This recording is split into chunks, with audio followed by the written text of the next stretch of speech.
Community Safety and Liaison in eThekwini, Mrs. Mbongo, the clergy present, traditional leaders present, the CPF, the CCPA, as well as the youth desk, everyone present, good morning.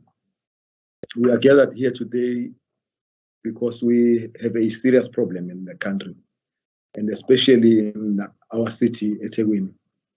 This problem has been named by the president as the second pandemic, that of gender-based violence, that is plaguing our country and ravaging our communities.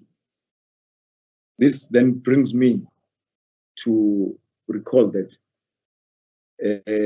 once somewhere there was a fire in a bush, and then what happened is that all the animals started to run away, but one little bird did not run away. It flew to the nearest river and picked up a droplet of water and dropped it in the huge ball of fire. All the animals stopped and they asked, "What on earth do you think you are doing?"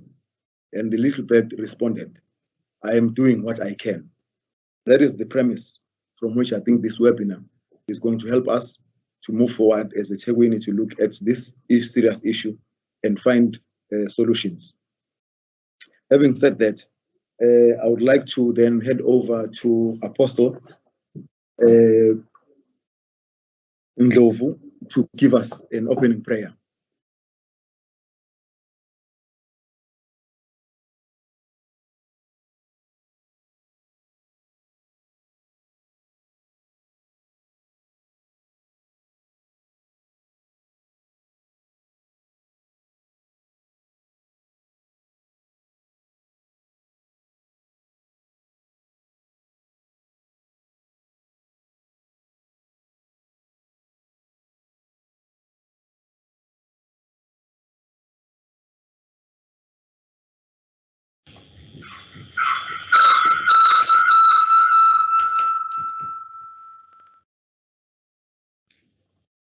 Thank you, Program Director. Ngithatha ukubingelela baba wethu Honorable Mayor Kaunda, Executive Committee, nawonke ama-stakeholders akhona, abaholi bonke abakhona egameni Jesu. Sizothandaza sivule ngezwi lapha elikuMahubo 121 verse 1 and 2 ethi ngiphakamisela amehlo ami ezintabeni, usizo lami luvela phi na? Usizo lami luvela kuJehova owenzileyo izulu nomhlaba. Ake sithandazeke. Baba wethu ongcwele, nongoyise Nkosi yethu uJesu Kristu, silapha Nkosi ukuhlangana uNkulunkulu onamandla onke, sidinga usizo oluvela kuwe ngoba lo mhlaba ungowakho nabantu abakhileyo emhlabeni bangabakho. Iba nathi uNkulunkulu onamandla onke, sisazoxoxa iba nathi uNkulunkulu ongcwele usinikeze isisombululo salelizwe. Iba nathi uNkulunkulu ongcwele nangalesikhathi usinika ukuhlakanipha okunika uSolomon. Ngegama lenkosi yethu uJesu Kristu sithembe wena baba onamandla onke kukona konke okuzokhulunywa nokuzokwenziwa mana njalo uNkulunkulu ongcwele nobuholi bonke, in the name of Jesus Christ our Lord. Sikhulekela nezwe lakithi baba onamandla onke, our president baba onamandla onke, nobuholi bonke uNkulunkulu ongcwele ukuthi lesikhathi esikuso sidinga wena kakhulu. Siphakamisela amehlo ethu kuwe uNkulunkulu ongcwele ngoba usizo lethu luvela kuwena mana njalo uNkulunkulu lethu ongcwele ngoJesu Kristu. Amen. Thank you.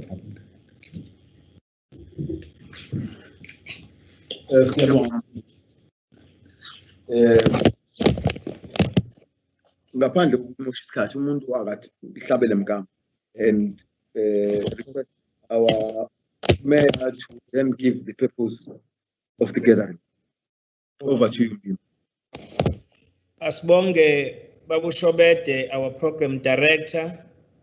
Sibingelele wonke amalunga esigungu salapha sokuphatha eThekwini municipal wethu sekela mayor uSomlomo chief whip, amalunga executive committee, bese kuba amakhansela wonke akhona edolobheni lakithi eThekwini, ubukhosi bendabuko, leadership, yobuholi bendabuko ekhona namhlanje phakathi kwethu. Sibingelele futhi iziphathimandla ezikhona ezinhlakeni ezahlukahlukene zomphakathi ezilwisana nobugebengu. Siphinde sibingelele abasebenzi bakahulumeni.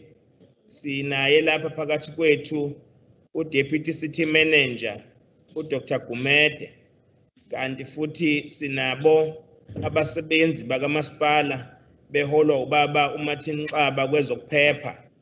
Kanjalo kwa-Community Safety and Liaison kwi-province sinaye uMesimbongwe okungena udirector walapha eThekwini.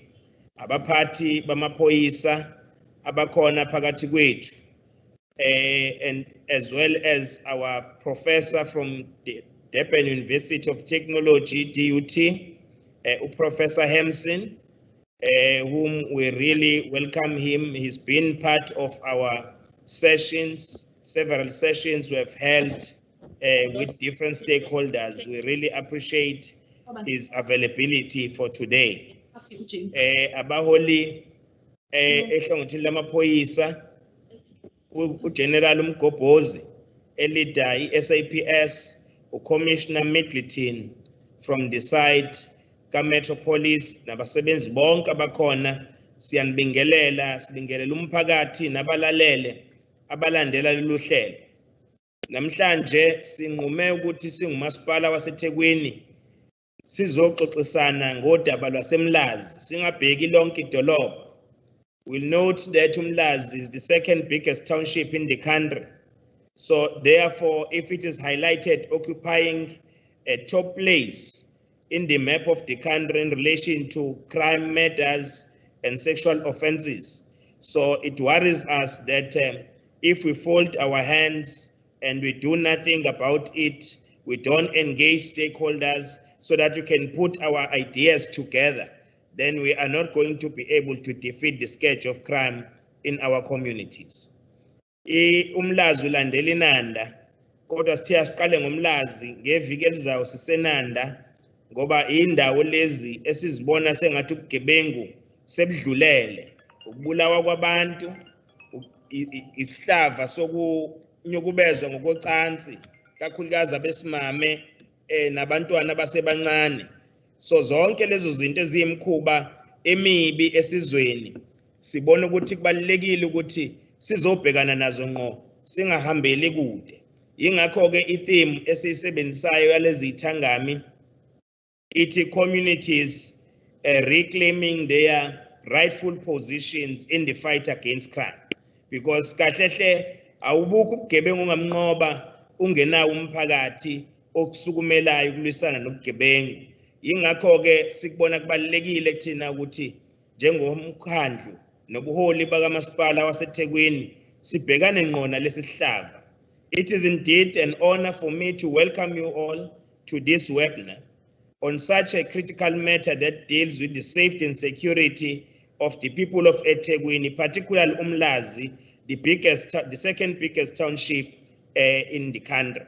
We trust that you are going to use this strategic platform to take stock of the challenges posed by crime and map out a way forward to achieve a crime-free city that can attract investment and create job opportunities.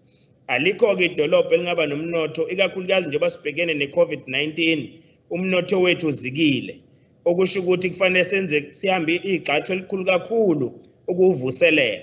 Awulikho-ke idolobha elingaba nomnotho nabantu abazofika bezotshala izimali bekwazi ukulifukula, likwazi ukubuyisa amathuba omsebenzi aselahlekela abantu bakithi abaningi, nabanye abade bengevese bevalelwe ngaphandle kwezemisebenzi bengakaqashwa.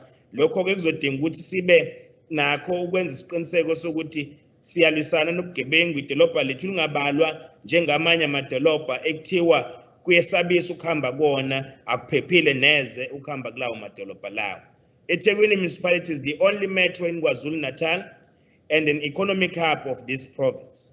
Therefore, high levels of crime and instability in our city have a negative impact on the economy and the livelihoods of people of KwaZulu-Natal as a whole.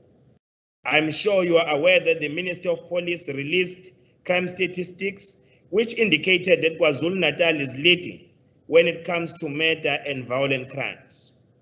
The statistics further revealed that INanda policing area is #1 in the country in terms of sexual offences, followed by Umlazi.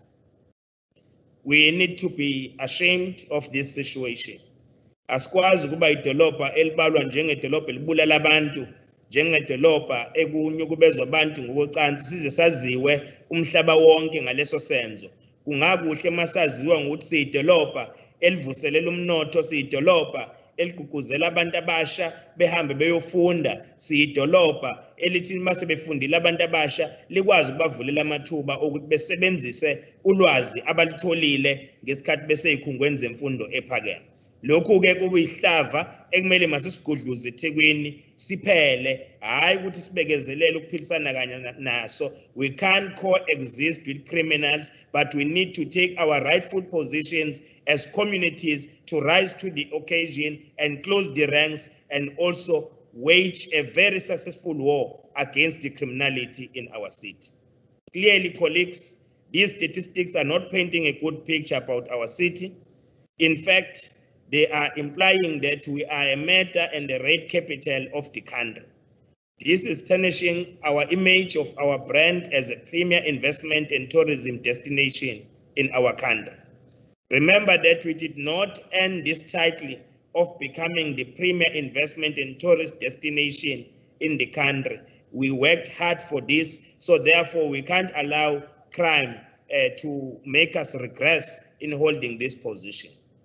The advent of the COVID-19 pandemic threatens and worsens the crime situation as we anticipate the increase in the rate of unemployment. Already, police are reporting an increase in the incidence of domestic violence, with women and children bearing the brunt of this form of crime. Therefore, this webinar is crucial for all of us to garner effective solutions to prevent crime and to enhance collaboration among all stakeholders, including law enforcement agencies, community crime fighting structures, and the broader civil society, as well as our business, to be part of these initiatives. Ithini inhloso yokuba lapha namhlanje yiyo le eyokuthi okokuqala, we trust that all participants will utilize this webinar as a vehicle, firstly, to identify the fundamental causes of crime in Umlazi and mobilize state and non-state resources to address these challenges.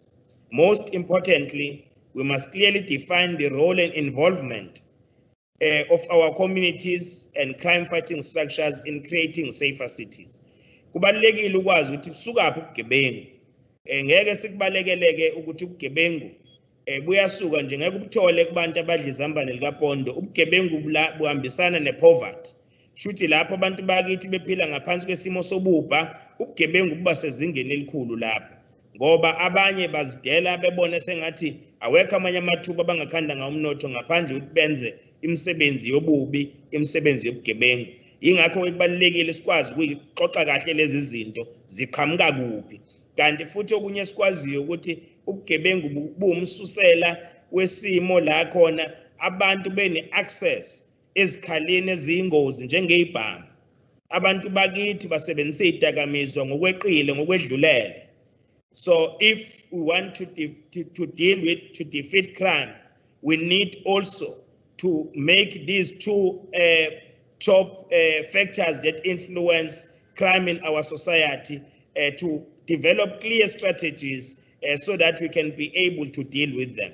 Njengamanje-ke uhulumeni uvule ushwele wezibhamu. Bakwethu izibhamu ziyabulala. Izibhamu lezi ezigcwele emphakathini engekho emthethweni asizithathe siziphindisele emaphoyiseni, asizithathe sizibuyisele emthethweni, sisanikeziwe ithuba, ngoba uma sesibanjwa sesikuwe lesi sibhamu ungasasidlulisanga singekho emthethweni, uzobhekana nengalo mthetho, uyothola izigwebo enzima kakhulu. Kubalulekile ukwenza lokho. Idakamizwa ake siyeke ukuthi ingakho nathi njengomasipala in our own spatial development plans, we need to ascertain when we deal with human settlement, we develop our communities, we need to be certain that we also allow a space for worship sites in all developments. Because what normally happens is that you will have more ship-ins and taverns more than the schools that we have in the society. So therefore, the outcome of that practice will yield the results which are negative. So it's important that we build more schools, we build more clinics, we build more churches in our places, and we also acknowledge that the environment that must be created for communities to be able to have an envisaged livelihood is one that we envisage through our strategies that we must implement, not only to remain as the pipe dreams. We need also to devise strategies to enhance the protection of vulnerable groups, especially women and children here in Umlazi. Sibavikela kanjani ababuthaka, abantwana, omama, abantu abaphila nebala elimhlophe, bonke labo abantu abakhubazekile sibavikela kanjani la Umlazi ngoba ibona ikakhulukazi who becomes the victims of these crimes that we are talking about. Okwesithathu is to identify key barriers to effective policing and interventions to address these challenges in an integrated and sustainable manner. Yini le ehlula ukuthi sipolise kahle indawo zethu abantu bakithi baphephe. Kuzofaneleke lesi isihlava sobugebengu masilisana naso sisebenzise zonke indlela esinazo zokulisana nobugebengu. Ezinye zalezo indlela i-technology yanamhlanje.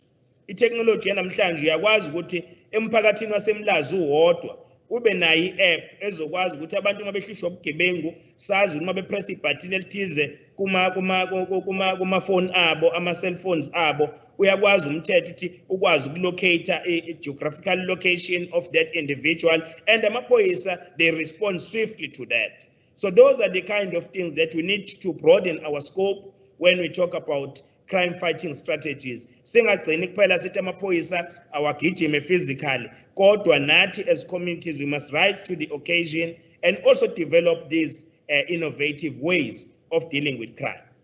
Okunye ke fanele siqinisekise ake sibe nabo labo WhatsApp basemphakathini wasemlazi esizokwazi ukuthi ngabo labo WhatsApp sikwazi ukuthi hayi na uprofile nje isigebengu sangakini. Ungalokho sitshena ukuthi uhlushwa uyahlupheka ubugebengu, but who are these culprits in your area? Name and shame them. But for you to be protected, we need to create facilities that will not really unveil your names when you put information, so that you can start even posting pictures of those criminals whilst they are caught committing crime on the ground. Because we know in most cases, police are now getting assisted by people who take video footages during the crime scenes. So those video footages, they also unveil the faces of people who have been involved in committing such crimes. So it's important as well that as communities, we look at those initiatives in order to fight crime. I'm not going to go too far because we must allow you to make your own contributions in relation to that. We must also hasten that as the municipality, we have developed a program for the whole year under the Men's Forum. That program has been here in Umlazi, where we held a motorcade, where we also held the engagement, the dialogue with all men within the area using our technology. So this is the second intervention we are making at Umlazi. So therefore, we'll expect that people from Umlazi, they are going to partner with us, because the main purpose for this webinar is to mobilize communities to be part of this battle. And this battle can't be won by the government. It necessitates that all stakeholders must come together, close the ranks, putting our concerted efforts so that we'll be able to defeat this scourge. This scourge can be defeated. It's possible. We are determined that we can defeat crime as long as communities apply what we call unity of purpose. If we all get united under this, behind the vision of defeating this crime and lowering the levels of crime in our society, definitely will emerge victorious. So we therefore appeal that let us work together to deal with that. We base this even in our National Development Plan, which states clearly that, and I quote it, when people feel unsafe, it makes it harder for them to develop their capabilities, pursue their personal goals, and to take part in social and economic activities. Uma ngabe ke ingekho le environment abantu benokwesaba, ngisho umuntu obezokhula abe udokotela endaweni lawo maphupho buyashabalale ngoba akasakwazi ukuthi ngokukhululeka kwazi ukuzidevelopa ezizwe phephile futhi abone ngaphumelela ukuba udokotela ngoba ubuka isimo esila iduzane kuhlaleni ukuthi noma ngingafunda ngibe u-engineer kodwa kuyafana bawungiphuca imoto zami bawungihlasela ekhaya so wonke lawo maphupho agcine eshabalala. But those prospects, if we can provide an environment which is conducive for young people to think bigger than what they are thinking now, then they'll be able to achieve what they've set for themselves in the near future. So therefore, it necessitates that for the economy to be run in a manner that will be able to produce results, it also requires our efforts to ensure that we deal with business forums that do not think that there are laws in this country, do not also appreciate that there are laws in this country which enables people to participate. But let us work with business forums that have clear vision, business forums that respect the rule of law, business forums that respect the coexistence in the society, that all people have got the rights. It's not only you who can go to a company and shut it down and also suppress the job opportunities and eradicate those jobs in the big firms that we have in the city. So it's important that we mobilize business forums who are progressive, work with them so that we can be able to respond to these issues. As I'm about to land, program director, it's important that as a municipality, we create a conducive environment for the police, for all the other departments in the municipality to be able to work freely and to work in crime-free areas. By so doing, we will need to have to ensure that our roads are in good shape. When the police are chasing these criminals, our roads should be in good shape. We need to ensure that we clear the overgrown veggies. Amahlathi lawa agcwele emphakathini yakithi abantu beze bedrive emgwaqweni bengabone enye imoto eqhamukayo must be cleared. And there are no reasons why we can't continue doing that. Hence, we have said in the municipality, maybe some of the things why these things are not happening in a manner that is envisaged is because we give these things to big contracts. So we can take the local communities, and local communities should take ownership.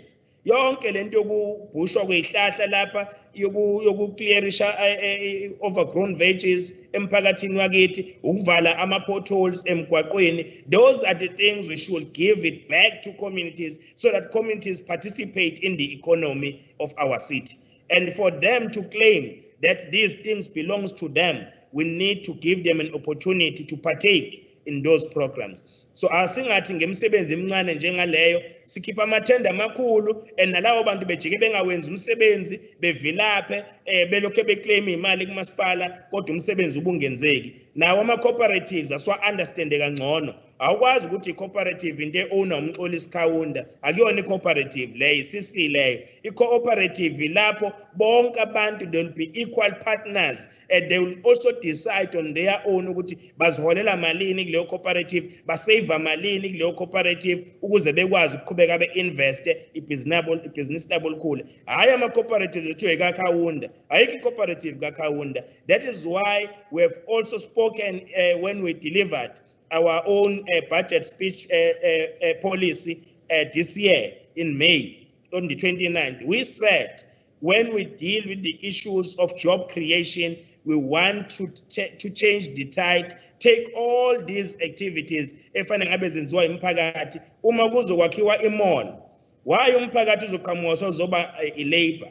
Why umphakathi uzoqhamuka usuzoba ama-security guarding material? Why umphakathi ungabi ama-producers of the material that will be required to construct that mall? So that in the near future, you can show some benefits that the community has indeed benefited because they took the initiative to become the producers in that particular construction. So we want to give an assurance that with the changes that we are bringing, when it comes to the procurement of our city, they are therefore going to respond to these questions. With that, you are all welcome. Let us rise to the occasion.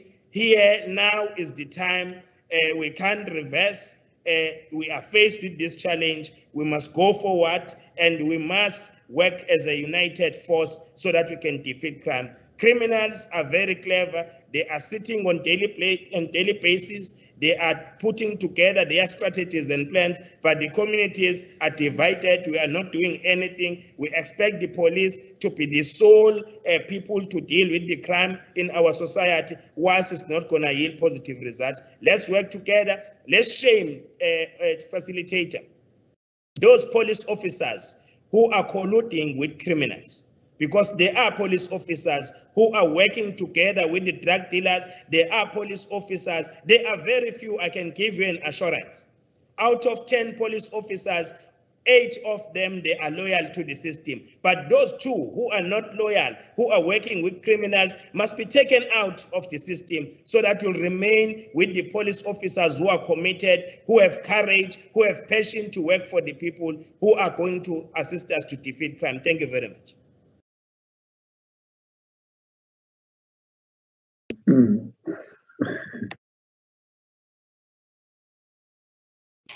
Siyabonga kakhulu Mbimbi. There are a few takeaways engihamba nawo la whilst ubaba uXaba sa prepare a presentation yakhe because yena uzolandela. I learned somewhere in that when you share the load it becomes lighter. Uma ngabe kuthiwa siphethe into nje sindayo kodwa mesibambisene sonke sikwazi ukuthi sibambisane ngoba kuba lula ngenxa ukuthi sibambisene. So ibalekile le ukuthi sibambisane njengomphakathi nenhlaka kahulumeni in fighting the scourge that we are faced with. Esibili that I also pick up from you ile NDP ikhuluma ngento yokuthi abantu base South Africa ngo-2030 they will be free, they will be safe, but they will also feel safe. Now for us to get there sidinga ukuthi sibe siqala manje senze izinto ezokwenza ukuthi leyo vision irealize.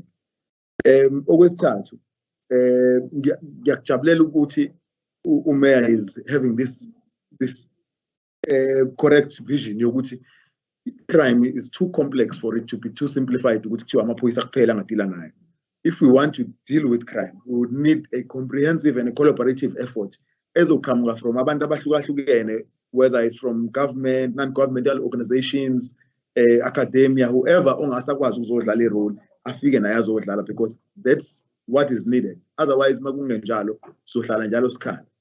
Having said that, we are also aware of amanye causal factors anjengokutholakala kweyidakamizwa notshwala, ikhali lezi ezitholakalayo kade ukhala ngazo, and these things zidinga ukuthi siyibuke mesiyibuka kanjalo. But I'm also very pleased with into yokuthi we are also looking at it from a socio-economic perspective, because that's also important. In fact, that's part of what is called developmental crime prevention. So it's a concept that really would work because it has worked in other places. There's empirical evidence. So I'm glad that we are looking at it from that perspective. Having said that, siyabonga kakhulu kuMeya ngokumukela. Siyacela ukuthi njengamanje mhlawumbe sidedele ubaba uXaba ukuthi asenzele ipresentation ngoka safer cities. Baba uXaba, shwabadi. No, ngibonge program director kade sagcinana wevashobet. Ngibingelele kubaba Meya nenesibhoko sonke semkhandlo nama colleagues from other institutions. Ngibingelele ngakonke nje ukuhlonipha konke lokho protocol resolve mangasho kanjalo ngesilungu. Ngicabanga ukuthi ke you've summed up a program director what has been alluded to by ubaba Meya. Yokuthi if we don't sit down and engage in these sessions, the criminals are continuously doing the same. And it's up to us to counter what actually has been planned by the criminals. What I'll be presenting in the main is what we have developed as a municipality in the integrated safer city strategy. But the strategy will only be good on paper if it's not actually actioned by the stakeholders that are here today. So I'm glad that actually Umeya gave us this opportunity to share these ideas, and then how then do we start as various organizations and institutions to action the set projects and programs to allow us to be able actually to deal with these issues. Because it's safer city strategy actually is continuously being reviewed. As Umeya said, that actually given they are always continuously planning. So same as us, we have to continually review how then actually we approach these issues. Integrated safer city strategy as eThekwini, in the main, I will just start with a background. The safer city program itself within a municipality. It was established, or the concept was adopted in 1995 through eco-sources by United Nations. The cities need to come up with strategies to deal with urban crime. Hence, actually, at the time, it was only national government that was responsible to, in most of the countries, it was national government that was responsible for dealing with issues. But the mayors and the UN Habitat realized that as well, the cities are the local, the government that actually are stronger to the people that have to deal with issues and address the issues at a local level. So basically, what has been the history of safer city program, particularly in Africa? It's when actually it started by human settlement in Istanbul in 1996, where it was identified that urban safety is a central element for urban planning and good governance.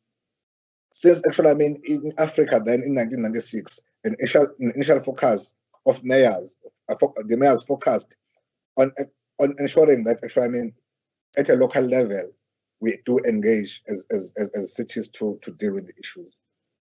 And then there was a conference of African mayors that was held in Joburg in 1998, where actually it was reiterated the will to build the capacity of municipalities to manage urban safety and mobilize critical stakeholders to deal with issues of crime.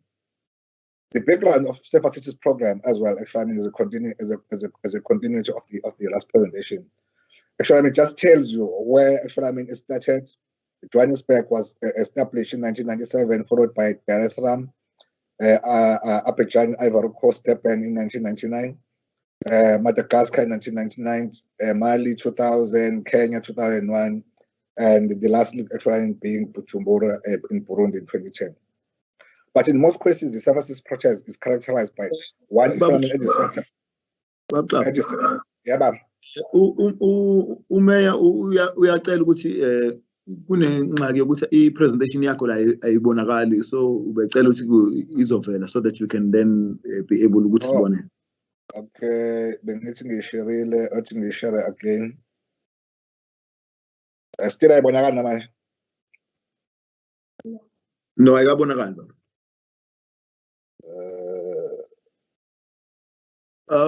Indlela engcono kuthiwa ungenza ngayo ukuthi uyishare. Yeah, no, I'm sharing it with Lokhuzaneni. Angazi now namanje still it's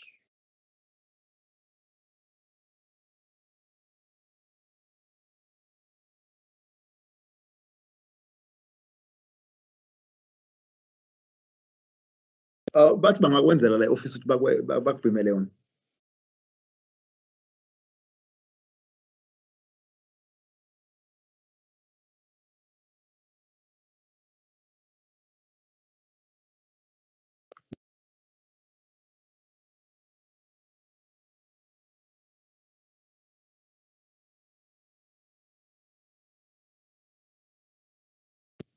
Uvali i-mic babshobati. siyavela manje. Hayi siyayibona manje. Oh, okay, ngiyabonga kakhulu. Nasa ngaloko, apologies for that. Technology anyway is shy. Kodwa-ke ngizocela ukuyilokhuzaneni bangicontrolela yona. Can you go to the next oyicontrolayo, can you go to the next slide?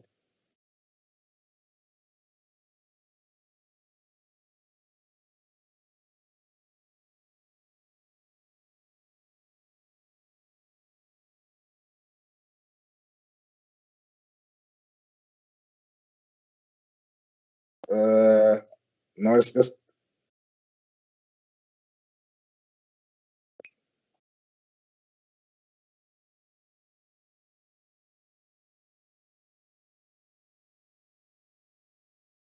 kuvela enye ngapha ngakumina.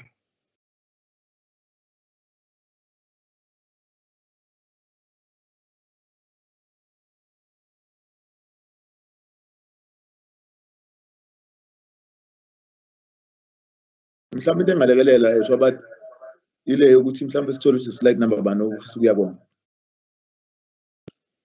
Bese slide number, okay, ngiphindelela ngoba slide number 2. Is this the same one? Ayivela angazi why ingaveli ngoba ngempela.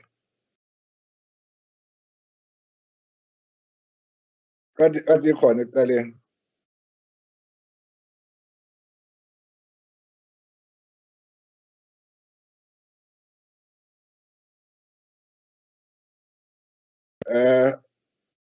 Babushabethe akwazi ukukhuluma nelokhuzaneni naba-IT lapha eduze kwakho. Yes sir.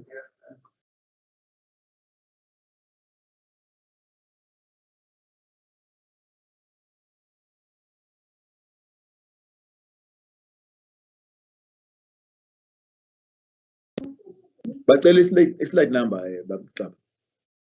Oh, njengamanje asiye ku slide, asibuyele ku slide number, asiye ku slide number 3.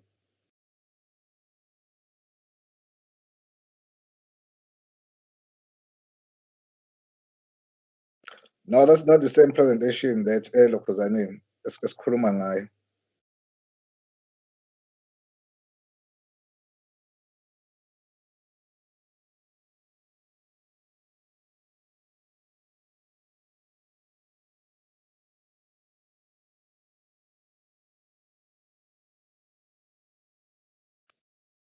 They are still looking at the presentation babuxaba.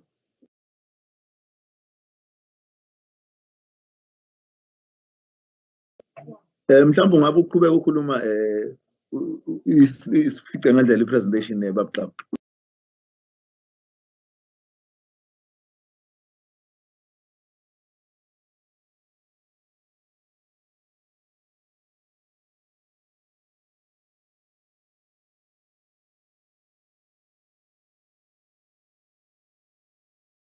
Shwabadi kungenzeka ukuthi mhlawumbe ukhuluma baba.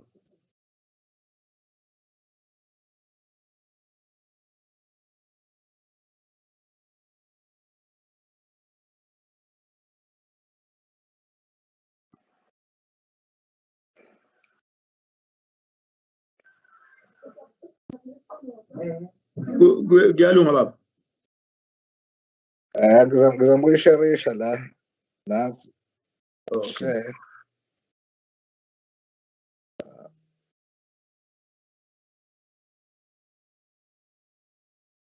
Kuba? Share.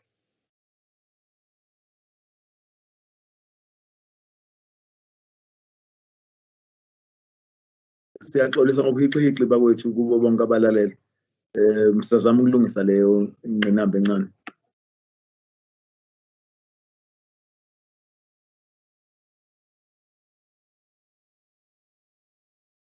Through your program, Teresa, can I continue in the meantime whilst they're trying to sort out the issue elokhuzaneni, the presentation? I think kungaba into engcono leyo babuxaba.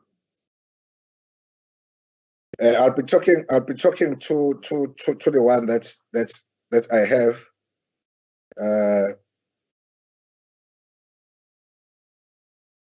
I was on slide 3. Sicela ukuthi uvule ikamera ke babuxaba.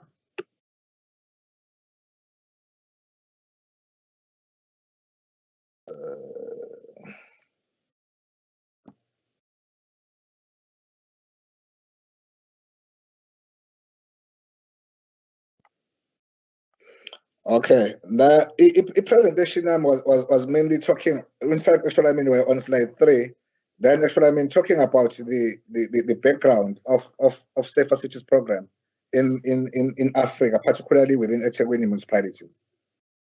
And then the journey of eThekwini municipality, actually, I mean, with the program itself, it's first started receiving funding from Netherlands government in 1999.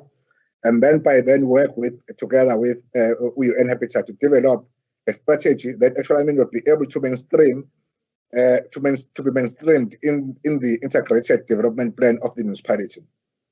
What it meant then at the time, actually, I mean, it meant that the communities have to come out with a safety city plan targeting at crime reduction to ensure that actually, I mean, it's facilitated through intergovernmental cooperation and then with various activities with regards to the main strategic focus areas being the effective social crime prevention programs, the security conscious environment design, highly visible and effective policing service, supporting partnership to increase community involvement in crime reduction. I think that's the point that Umaya emphasized earlier on, that the community involvement is critical in terms of dealing with these issues of crime.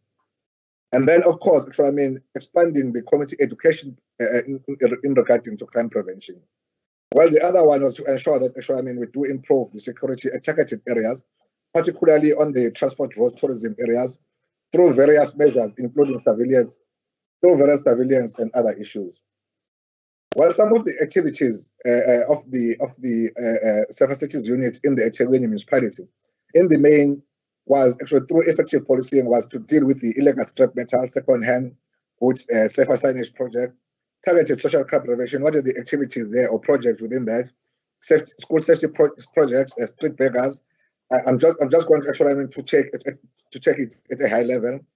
The better design of management of public spaces, community involvement in safety through our ward safety committees by doing ward profiling, through our community safety forums and other community safety policing forums that actually the community engagements, and as well through the research and analysis of crime. Because if we don't have data and we don't know actually, I mean, how then actually where crime is happening, we won't be able to come up with tangible strategies to deal with those issues. This then actually, I mean, eThekwini was the first municipality in the country to have a fully fledged Safer Cities unit that was established in the main to coordinate safety planning and facilitate the interaction with multi-agency role players at community, municipal, provincial, and national level. The key lessons learned, actually, I mean, through the process of Safer City program within the municipality was that if there's no political will of the program itself, and the institutionalization of the program, you will find that actually, I mean, it won't be effective in terms of dealing with these issues. But of course, there will be some challenges during actually, I mean, the change of political leaderships where the priorities will be changed. But I'm glad that in eThekwini we have not felt that much, because actually, I mean, in the main, the leadership that's just been there has been very supportive and mindful of the role of the city that has to play in terms of dealing with the issues of crime. And then actually, I mean, the coordination, the success of Safer Cities initiatives are largely part due to the quality and dedication of the coordination team that is put in place to ensure that all of these programs and projects are coordinated in a way that are effective and are able, actually, I mean, to make an impact. Governance of and participation mechanism put in place in the context of Safer Cities initiatives has proven to be effective and have contributed largely to the extent of mobilization and engagement of a wide range of stakeholders. What do we mean by this is that, actually, I mean, it's the safety initiatives are transversal in nature. They cut across various departments. So if you don't have, actually, I mean, an initiative where this is mobilized and coordinated, you'll find that, actually, I mean, in the main, people will focus on their core mandates, and then, actually, I mean, the safety initiative will just be the thing that, actually, I mean, is done as a way, because, actually, I mean, you have to do it, but, actually, I mean, they are not core in their planning of daily activities or programs. Of course, the knowledge management, and then as well the monitoring, evaluation, and reporting is critical to ensure that, actually, I mean, we do have an impact with the program. Basically, why actually eThekwini municipality has to have this.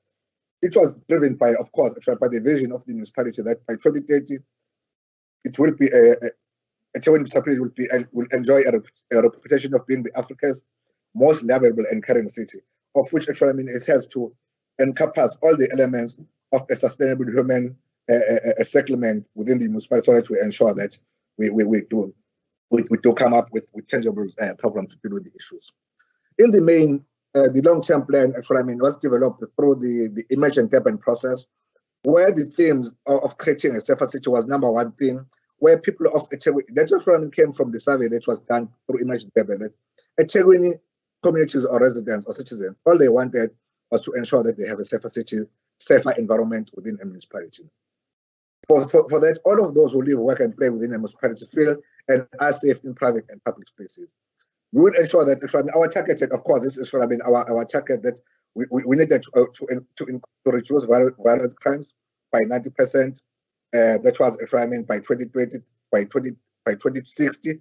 Of course, that was a vision that we started a few years ago. How then are you going to ensure that we do that? Through the neighborliness and community structures, promote ownerships of public spaces, integration and capacity building, targeted social crime prevention, access to information and education.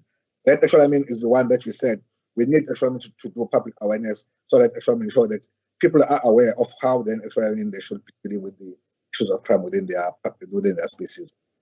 And of course, lastly, being the effective criminal justice system. Then actually, once the police and everybody else has done their job, how then do we ensure that the justice systems do actually dish out or put out actually a relevant punishment for the people that has committed those crimes?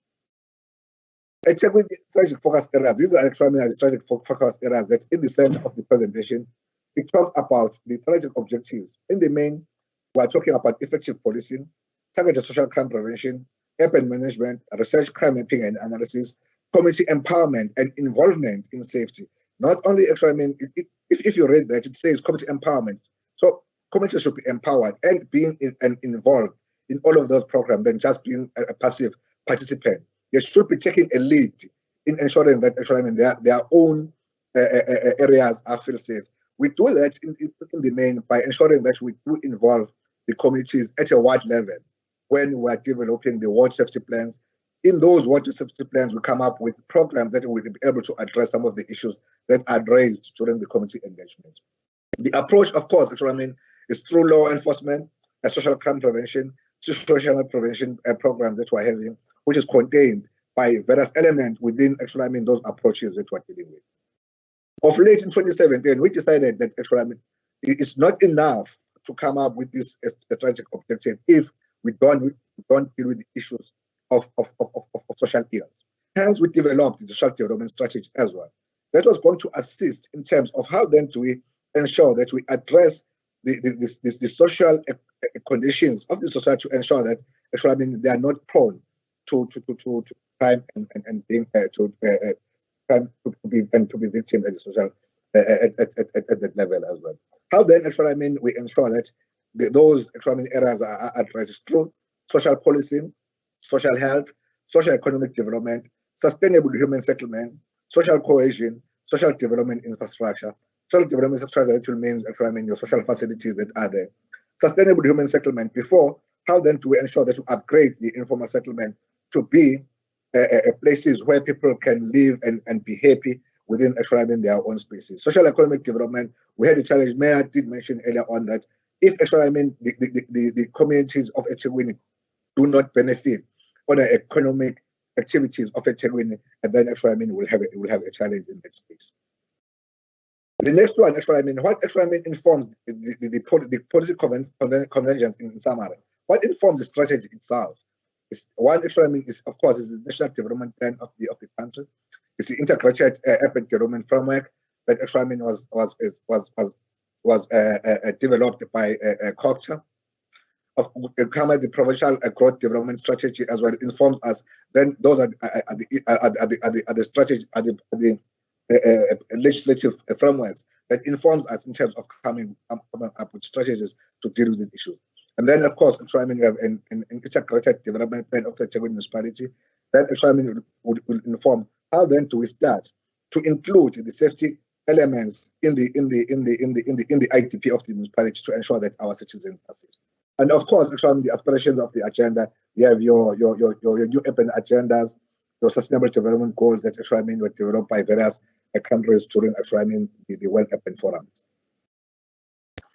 And of course, actually, I mean, this just summarizes actually, I mean, where we're coming from. The National Development Plan, which is contained that actually, I mean, that people they should feel and be safe and have no fear in South Africa by 2020. This is envisaged. Actually, I mean, that's a plan that we're having. The second one being actually the one that I mentioned earlier on, the IUDF, the Integrated Urban Development Framework. That actually, I mean, local government. What's the role of local government? It's through the legislative framework that actually, I mean, that the legislative frameworks that actually, I mean, are contained in the local government structures that have to be ensured that, I mean, the citizens are safe through Municipal Citizens Acts, the national security strategies, intergovernmental resources framework, social crime prevention strategies, the community forum policy, national crime prevention strategies, white paper and policy, and safety and security, white paper and safety and security, and a master plan on drugs and substance abuse. But all of these, actually, they inform us what then should be done to ensure that actually, I mean, we do provide a safer environment for our communities. And of course, the 2030 Sustainable Development Agenda, that actually, I mean, the SDGs that are development in Plan 5, it just tells us actually, I mean, that we need to eliminate all forms of violence against women and girls in the public and public spheres. Plan 11, it says us that we need to build a safe, inclusive green spaces, safe and affordable human settlement, where actually, I mean, we are settling our people. We must ensure that actually, I mean, they are able to enjoy lives actually to the fullest, then to put them in sheds where there's social actually, I mean, amenities for them to enjoy and so that they're sustainable in their area. And then Goal 16 talks about peace, justice, and strong institutions. It promotes peaceful and inclusive society of sustainable development, provide access to justice for all, and build effectiveness, accountable, and inclusive institutions at all levels.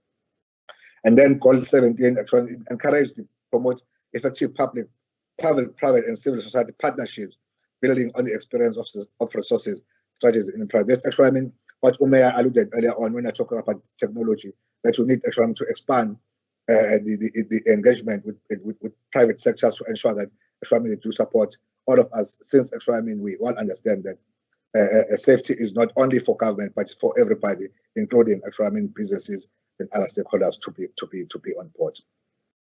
And as well, actually, I mean, the new urban agenda, what actually, I mean, it says that we need to provide well-designed networks of safe, inclusive for all inhabited, accessible, green, quality public spaces and streets free from crime and violence.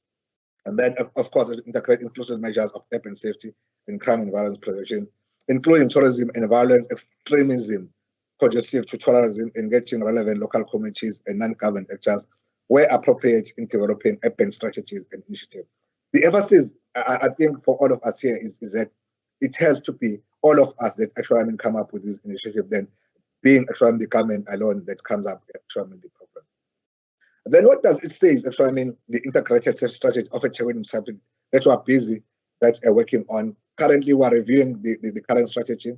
We started the process last year. We are hopeful that by this year it should be adopted through a council. UN Habitat and the United Nations Drug Office selected the eThekwini municipality in South Africa together with Cali municipality in Colombia and Corretora municipality in Mexico to participate in safety audit. So that's why ensure that we establish the safety lab. The safety lab is part of one of the governance issues where data is collected and research is done, so that we're able to move from an informed a point of view in dealing with the issues of safety. Why eThekwini then was selected as province? Because one, it was actually what I mentioned earlier on. It's got already an existence, a safer city unit that actually is socialized within the municipality, and as well the leadership of eThekwini municipality do actually appreciate the fact that we need to deal with issues of crime and to allow our people actually to be in a safer environment. The political will to integrate and systematize crime prevention, the existence of in-house knowledge management and capacity building through Emma and Mile, the demonstrated ability to innovate and share experiences and knowledge that eThekwini is Mile. What is the objective of this? Is to support eThekwini municipality to strengthen crime data collection and analysis by providing the municipality with tools to undertake evidence-based policies for crime violence prevention and safety, and development of monitoring framework that address multiple factors of violence and crime. I think Program Director mentioned earlier on that there are multiple causal factors of crime that we need to deal with, then eThekwini being the one element that eThekwini talks into crime. I think the key result areas of the project that eThekwini talked about, the safety audit and the safety lab of eThekwini strategy, is to ensure that we do have capacity building.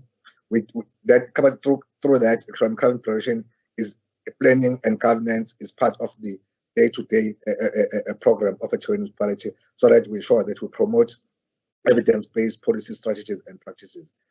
The other one areas, the areas of the project key results as well as local government empowerment, knowledge management, active participatory approach that eThekwini to ensure that we allow our citizens to actively participate in the designing of their safe environment. That's by ensuring that collective responsibility, shared accountability, and transparency. The collaboration is quite critical as well to ensure that we apply all society approach, city safety laboratory, that's innovation and promises practices. That eThekwini ensure we continuously learn on what eThekwini municipality is about. This is eThekwini is just a short. I know that eThekwini we are mindful of time, but I just want to show this. I'm not sure if it's visible from your side, but it just illustrates where we're coming from as a city and then where we're going.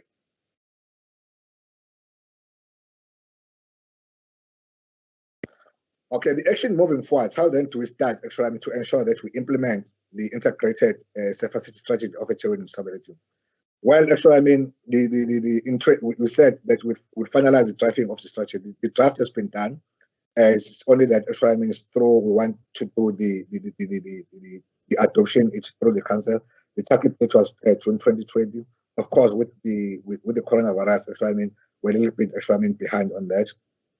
But eThekwini in August 2020 was to ensure that we develop the implementation plan. Then we start eThekwini to come up with tangible program to ensure that there's a plan of implementation of the strategy itself. As well, eThekwini the monitoring framework that eThekwini August 2020. By November, we wanted eThekwini to ensure that the capacity building on tools for mainstreaming and integration that is done through our communities and stakeholders, we do engage with them. And that's why eThekwini the process of July 2020 was ensuring that the stakeholders are engaged so that they are part of the process, then being eThekwini the eThekwini municipality on its own that is developing the strategies. The resource plans, which is matter of the council process, that eThekwini still wanted to ensure that at least before the end of September 2020, the strategy is adopted through council and with tangible projects and programs to be implemented within our community. And then we are saying that we should have established the city safety lab by June 2021 to ensure that all the data information that is collected for us. I think basically that's where I will end program director and the leadership on my presentation. But in the main, it's what Umaya said earlier on in terms of the integration of every program and project and involvement of everybody to ensure that we come up with tangible strategies to deal with the issues. Basically, in the nutshell, that's what we have developed as a city. It's a work in progress. It's never a cast in stone strategies. We have to review it as and when it's required, because the environment will always changes, and it tells us as well that we need to change the way we think. I think thank you, Program Director. I will end there with my presentation. Thank you. Sorry about the riches of the technology. I hope that eThekwini will be able to get the presentation itself to everybody. Thank you, Chair. Thank you, Mr. Klaba, for the presentation.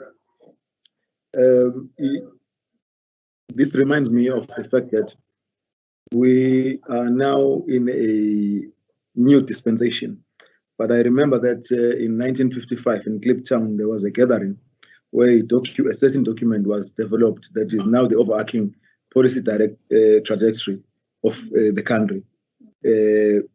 I'm talking about the fact that in that document, one of the clauses is that the people shall govern. Now, that does not necessarily mean that all the people will be in government, but it just simply means that people would have play an active role in ensuring that whatever services that they receive from government is informed by what the particular community needs. The second clause that I want also to touch on is that of that says the doors of learning shall be open. The reality is that when you take people and you want them to play an active role in ensuring that their lives are improved for a better life, you then need to empower them so that they are able to use that power that is given to them. The third one that I also want to touch on is that there shall be peace and security for all. So with these three, I think we are on the right track, and I think we are moving towards achieving some of those objectives that were seen by our forebears a long time ago. Some of us were not even born by then. But then again, such is history because it has a tendency of repeating itself. Having said that, thank you very much, Mr. Kaba. And now I would give over to the South African Police Services. Kenan Lo, who is going to do our presentation. Over to you, Kenan Lo. Good day, Honorable Mayor. As the Mayor has pointed out, I'm Kenan Lobo, representing Umlazi Station as an acting station commander. I'll take you through on slide 1, which is community engagement, Umlazi KwaZulu-Natal. That's our crime. Program Director, I'll assume that if you are not Lovo, you won't work in Umlazi and become a station commissioner. Yes,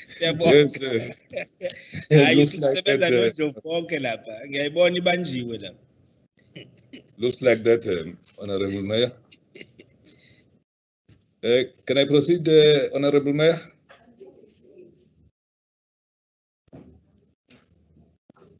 Yes, sir. Okay. And I'll go to slide number 2, which is the content. The first bulletin, it's a station profile. The second one is the personal capacitation. Third one is the vehicle capacitation. And the next one is crime situation. The next one is actions executed per station. Next one is arrest per type of crime. And the last one is classification, seizures, and capacitation. And number 3, which is a station profile. The first point is the population of Umlazi area.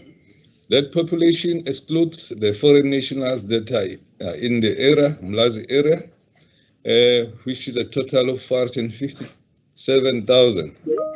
And the station area is of 86 kilometers. And the station is serviced by 4 points.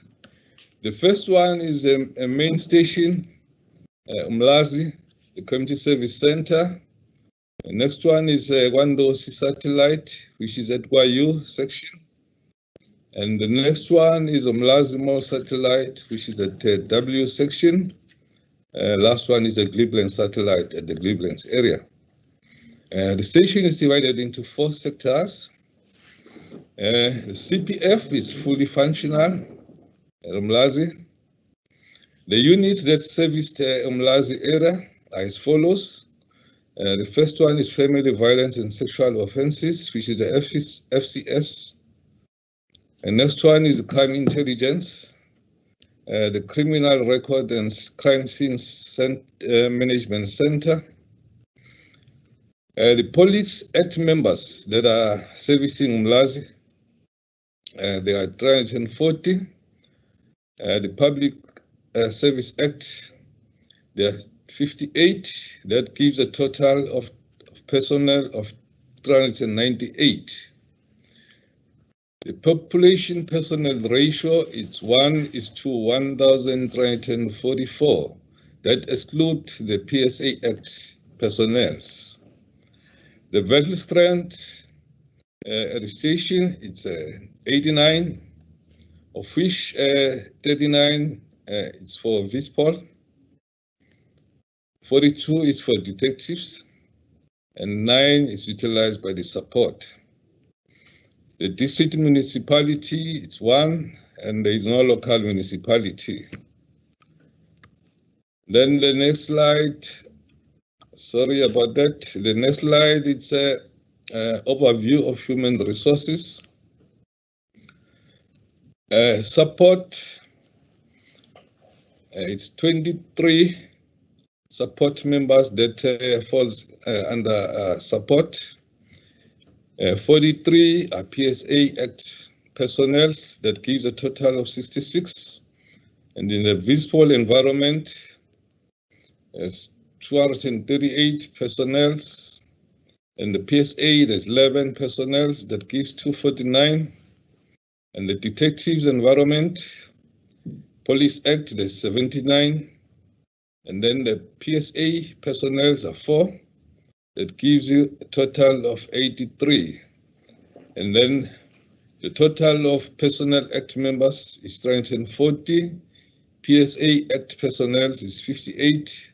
Then gives you the whole total of the station of 398 personnel. Then the next slide is the overview of physical resources, that is vehicles. For VSPOL, 89. The granted is 89.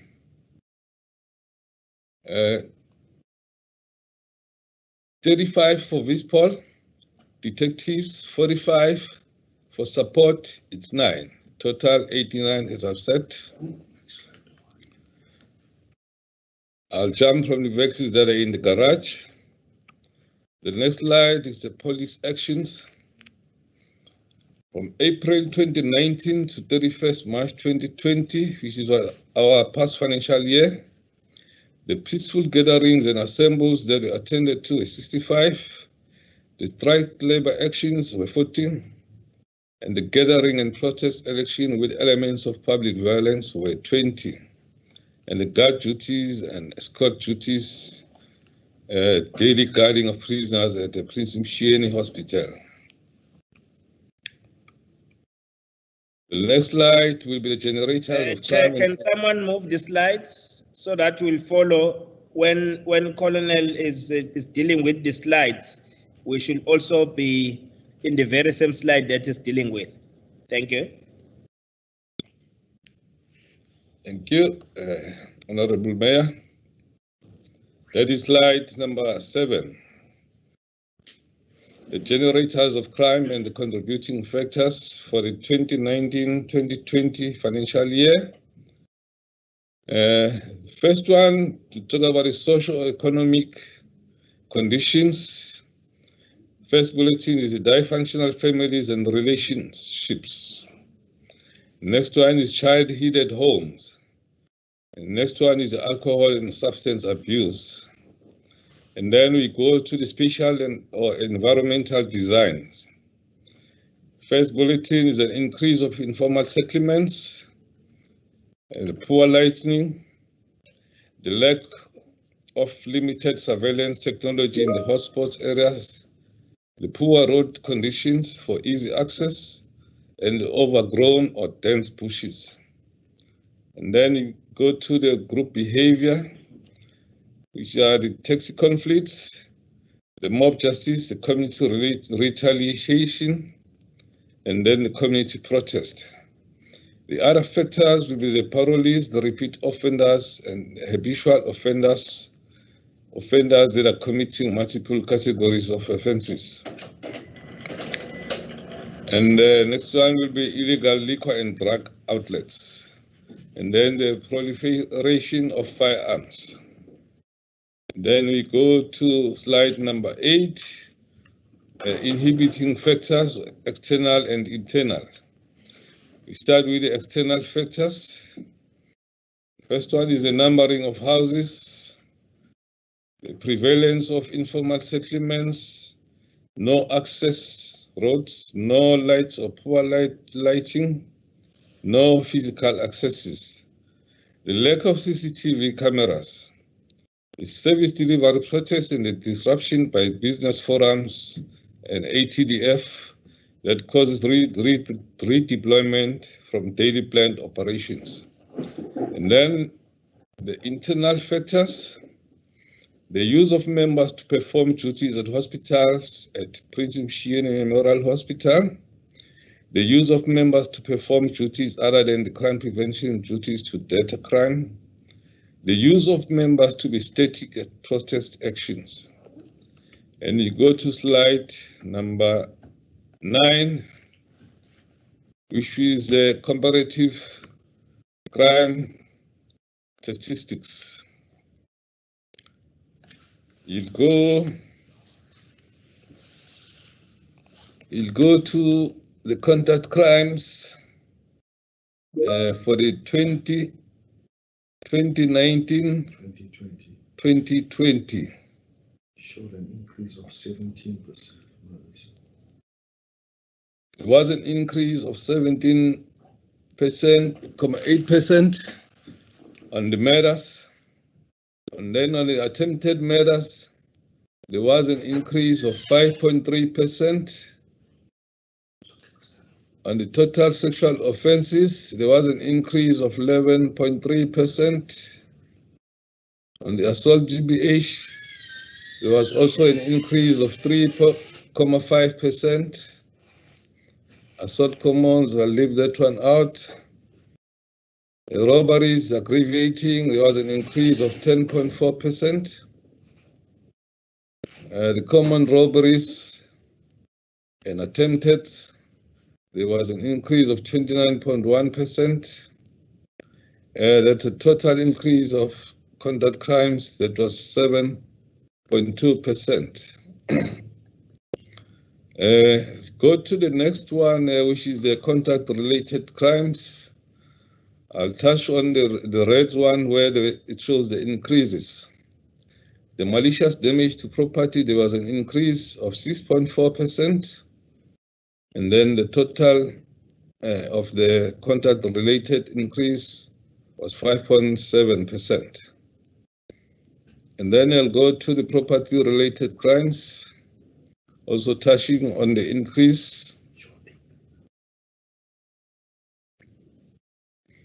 The burglaries, there was an increase of 43%. And on the theft of motor vehicles and motorcycles, there was also an increase of 15.3%. The rest of the crimes, they showed a decrease. And then I'll go to the other serious crimes. The increase was on the theft other, which there was an increase of 6.8%. And also on the shoplifting, there was also an increase. The total increase was 0.1%. The crimes dependent on police action for detection. The drugs-related crimes was a decrease by 35.7%. And also on the legal possession of firearms and ammunition, also a decrease of minus 24%. And also on the sexual offences as a result of police action, and also the total on the crimes dependent on police action for detection, there was a decrease of 29.7%. And then I'll go to the robberies aggravating. The truck hijacking, it showed an increase of 16.7%. That was the only increase. And then the next one on the trio crimes, the increase on the carjacking by 6.8%. Also on the house robberies by 50.8%. That gives us a total of 18.3% increase. And then the breakdown of sexual offences, they showed an increase on rapes, the sexual offences, and the contact sexual offences. And then I'll go to slide number 10, which are the challenges that are experienced in achieving the targets in respect of rape cases in Umlazi from the period 1st April 2019 to 31st March 2020. The first challenge is the cases that take too long to be finalized at court. Therefore, the complainants lose interest and fail to attend court cases, and as a result, the cases are withdrawn. The next one is the cases where victims are children and are found to be incompetent, and the accused are found not guilty and discharged at court. The next one are the witnesses who refuses to give evidence in court cases, thus resulting in the matters getting withdrawn. Next one is the parents of minor witnesses who refuses for their children to give evidence to cases in court. Next one is the families that accept compensation, lose interest in the case and become uncooperative, which makes it difficult to investigate the case. Next slide is 11, the rape analysis. These are the areas or sections that are affected, the top 5 that are affected by these types of rape cases. Umlazi V section, there's been a total of 36 reported cases during the financial year of 2019-2020. And also at the M section, Umlazi, also reported cases of rapes were 20. The Q section, Umlazi, also 18 cases were reported. Umlazi H section, 18 cases also of rape were reported. And also G section, there were a total of 15 cases that were reported. These are top 5 affected areas. The top 4 days of the week where these type of rape cases are prevalent. First one is the Sunday. Sunday, 71 cases occurs on a Friday, on a Sunday. On a Saturday, total of 57 cases occurs on a Saturday. On a Friday, total of 35. On a Tuesday, total of 24, as well as Wednesday, 24. The rape cases mostly occurs on the weekends, during the weekends. The common time frames are as follows. Between 1800 hours and 2059, it's 1 minute to 9 at night. There's 51 cases that have been noticed to be happening during this period. From 2100 hours to 2359, just 1 minute before midnight, total of 44. 1500 hours to 1759, total of 34. Midnight to 0259, total of 33. And the next slide, 12. Still on rape cases analysis. The victims analysis. 143 rape victims are adults females. 14 are adults males. 94 are victims under the age of 18 years. The places of occurrence, 194 occurred in residences and 39 in open spaces, for example, the bushes, the sports field, etc. The non-contributing factor, these 36 of these are domestic related. 134 cases with arrest that were taken to court, and out of these, 11 convictions have been achieved. Last slide, which is slide number 13, the rape trends. Identified as the most prevalent places of occurrence. Residential, 194, it gives you a percentage of 77%. 39 on the streets and open fields, public places, recreational centers, that gives you a percentage of 16%. Identified as the most common relationship between the victim and the perpetrator. The suspects, the acquittance, counts 15, that's 6%. And the family members, e.g. stepfather, the uncles and the cousins, the stepbrother, 4, that's a percentage of 1.6%. The boyfriends, total of 25, that gives a percentage of 10. The neighbors, 1, which gives a 0.4%. The ex-boyfriend, it gives a count of 6, which is 2.4%. The friends, counts of 4, which gives a percentage of 1.6. Next slide, which is the perpetrators for sexual offences. As you can see, ages between 39, these are perpetrators, there's 29%.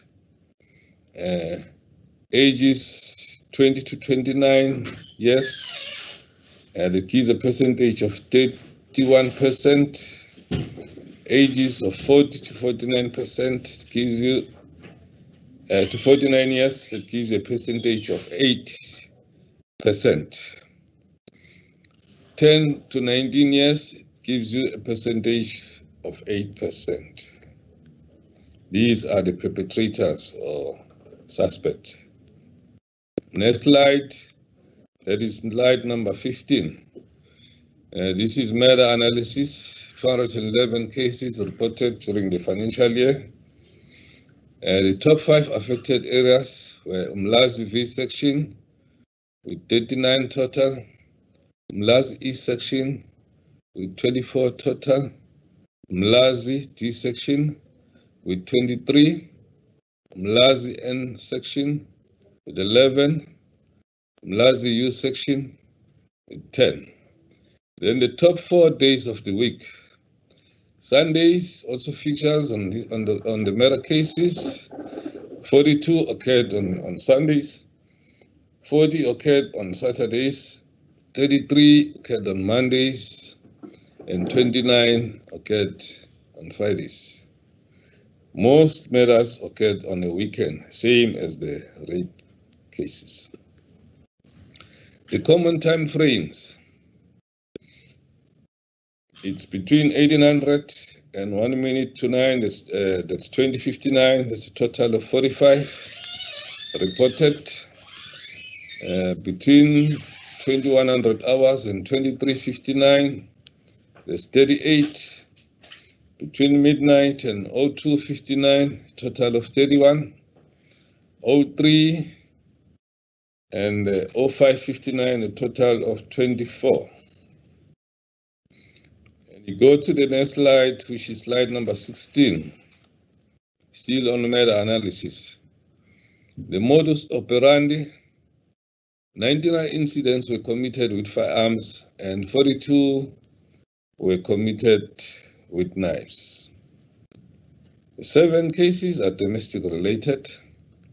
The 71 cases occurred in the residences and 113 occurred in the public areas, roads, bushes, and the grounds, same like the rape matters. The victim analysis, 174 are adult male, 25 are adult females, 5 are children under the age of 18, and 7 are unspecified. 56 cases with arrest to court and 9 cases achieved thus far. Slide number 17.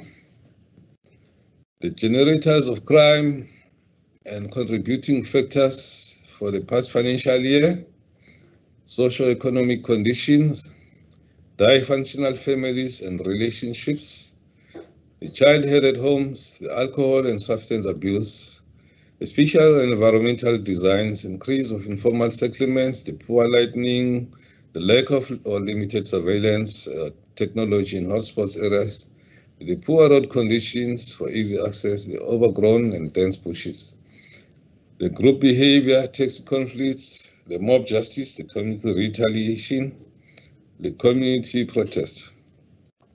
Other factors are parolees, the repeat offenders, and habitual offenders committing multiple categories of offences, the illegal liquor and drug outlets, the proliferation of firearms. We go to the next slide, which is 18. The challenges experienced in achieving the targets with the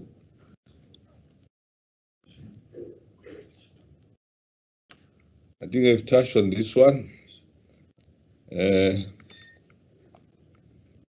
touched on this one also. That is 18, 19.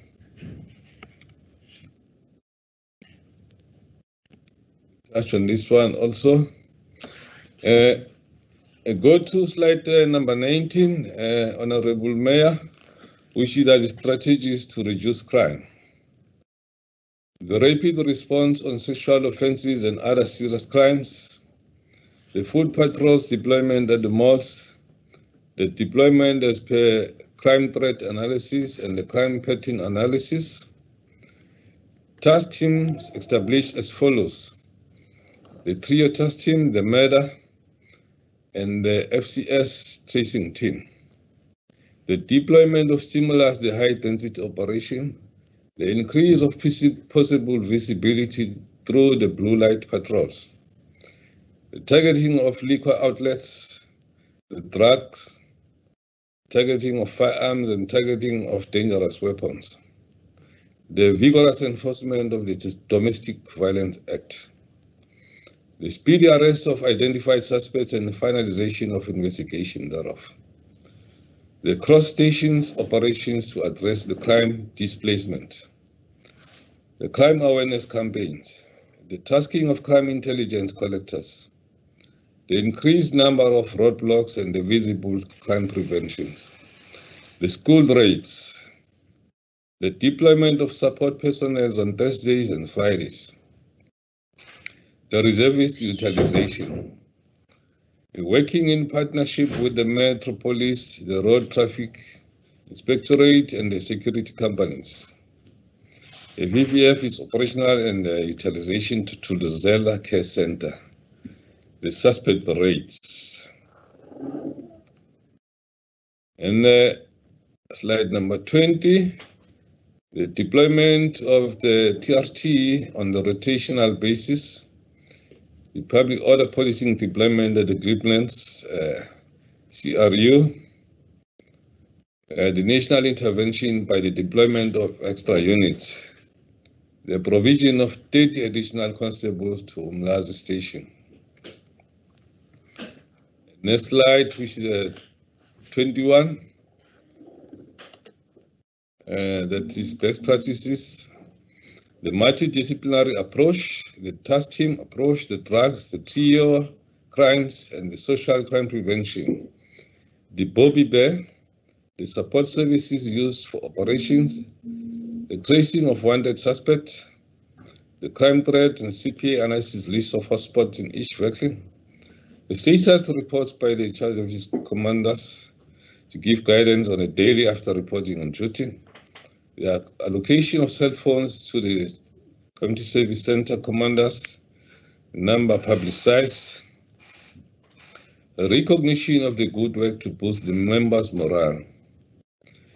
Monitoring of individual members' performance, that is the productivity shift and shifts. The analysis performance chart monitoring workshopping members on station performance. The compilation of crime pattern and the trends for use in operations. The formation of priority committees to deal with the specific problems, which are the strikes and the protest actions, the hostile violence. The maintaining of 24-hour crime office, that is our detective service center, and the profiling of suspects and the linkages. The good working relationships with the courts in the case flow management meetings. The next slide, which is 22, the successes achieved in the past financial year. And the possession of firearms and ammunition, there were 92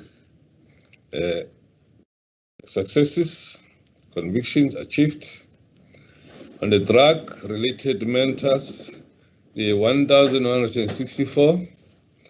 On the driving under influence of liquor, there were 500. In the dealing in liquor without a license, there were 412. In the road traffic offences, there were 1,297. For possession of suspected stolen properties, there were 36. In the Second-Hand Goods Act, there were 9. Public violence, there were 10.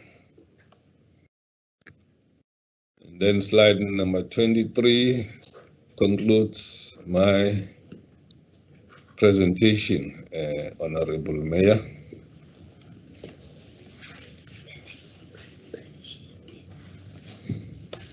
Thank you, Colonel. There are a few things that I wanted to note from your presentation. One of them is the gloomy picture that the presentation is painting, because it is showing us that there is a serious problem. But also something else that is showing us the issue of the fact that some of these cases happen indoors, which is 77%. Now, no matter how many policemen or women you would have, you would not be able to police that. That then tells us that something extraordinary needs to be done to deal with these such challenges. But you may proceed there, Ikena. Thank you, Honorable Mayor. Can I go to my next presentation?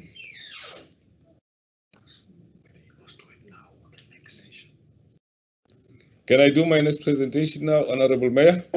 Yes, sir. Proceed.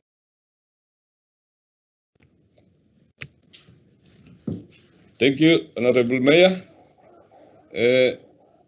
My presentation talks about a turnaround strategy to address the conduct crimes, the crimes against women and children, and the crimes for unlawful possession of firearms, and the crimes for unlawful possession of drugs. My presentation will start on the period reviewed from 4th August 2020. I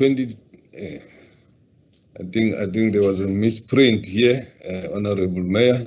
This should read 2019 to 31st December 2019. Oh, sorry, Mr. Honorable Mayor. The period is correct because there's a strategy to address these crimes. 4th August going forward. 4th August 2020 to 31st December 2020. Action plan. The deliverables: to establish a task teams to address the conduct crimes, establish a unit to address the unlawful possession of drugs. The action steps that are going to be taken is to analyze the crime threats, analyze the crime patterns, the profiling of suspects, the appointment of a detective officer and the members to address conduct crimes, and appoint the vice-pol officer and the members to address illegal drugs possession and sales. The responsible persons on this one will be the station commander, which is Brigadier Ntuli, and the vice-pol commander, which is Colonel R.B. Ndlovu, and myself, Colonel S. Ndlovu, and Captain K.N. Govender, which is our CIMAC officer. The indicators is the number of crime threat analysis compiled weekly, number of crime pattern analysis compiled weekly, and the number of suspects profiled weekly, and the establishment of the task teams. Commencing date is the 4th, which has already gone past. It's been started already, and we're looking forward to review this by the 31st of December 2020, Honorable Mayor. The second one is the crime awareness campaign. The action steps will conduct the regular awareness campaign, sensitizing members of the public with respect to conduct crimes, the crimes against women and children, and the illegal drugs and the possession as well as sales. Responsible personnel will be Vice-Pol Commander Colonel R.B. Ndlovu, Lieutenant Colonel S. Govender, the support, our communication, Constable Nyoni, Captain Nguyama, who's the sector managers, as well as all the other sector managers and the legal services. Indicators, the number of awareness campaigns done per week, number of hotspot areas targeted and sensitized once a week. Commence already on the 4th of August. Review period will be 31st of December 2020. Number 3 will be identify suspects. Action steps, compile list of known wanted suspects, the arresting of known and wanted suspects, responsible personnel, Colonel S. Ndlovu, Colonel R.B. Ndlovu, Colonel Mokwena, Lieutenant Colonel Cele, Captain K.N. Govender, and the legal services. Indicators, a number of suspects arrested, a number of suspects identified and targeted. Comments already on the 4th, reviewed by the 31st of December 2020. Multidisciplinary action operations. Action steps, conduct weekly operations involving other disciplines, the cross-border operations, the cross-cluster operations, the regular and random roving visible crime prevention, and the regular random stop and search, the roadblocks, the suspect raids, the coordinate searches, the regular and random raids on liquor outlets, the firearm recovery operations, and the regular random raids on drug dens. And then the Section 252 operations. The responsible personnel is the station commander, Colonel S. Ndlovu, Colonel R.P. Ndlovu, Colonel Mkwena, Lieutenant Colonel Cele, Captain Govender, Constable Nyoni, Captain Goyama, the vehicle investigation section, the LCRC, the POPs, the RTI, the Metro Police, the Air Wing, the K9, and the organized crime.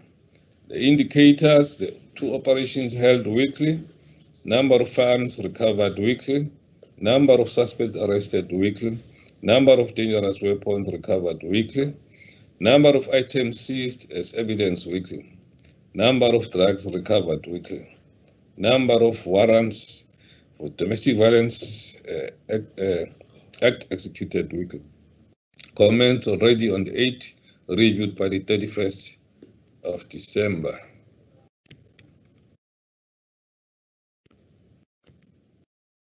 Point number 5, operational command center involvement with the forwarding of SAP 92s for the arrested persons, the immediate or earliest involvement of the OCC, the Operational Command Center, Colonel Lobo S, Colonel RB, Lieutenant Colonel Mungwena are responsible personnel.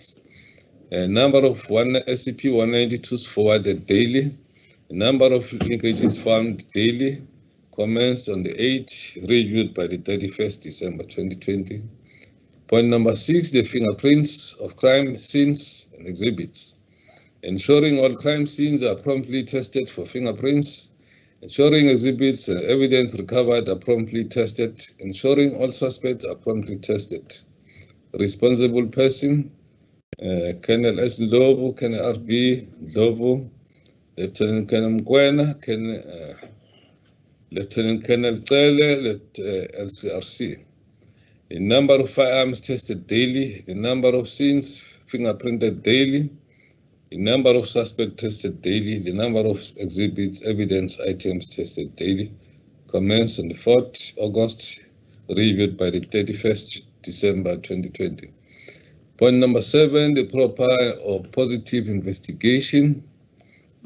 Action steps to use all available resources for investigation, immediate visiting of crime scenes, and collecting of all evidence, arresting of all non-suspects immediately, interaction with court officials, and linking of suspects, activation of informers, responsible personnel, Colonel Ndlovu S, RB Ndlovu Colonel, Lieutenant Colonel Mkwena, LCRC, Umlazi, Magistrate Court, and the legal services.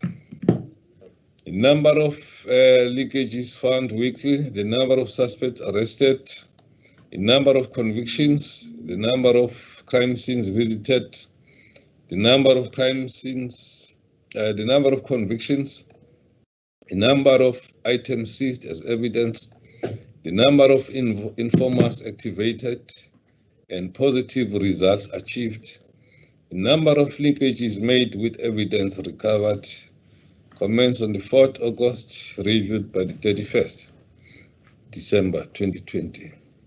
Point number 8, the gathering of intelligence, the use of informers, the networking of informers, the operationalization of information gathered. Colonel S. Ndlovu responsible, as well as Colonel RB, Lieutenant Colonel Mkwena, Lieutenant Colonel Tsele, and Captain Gavenda.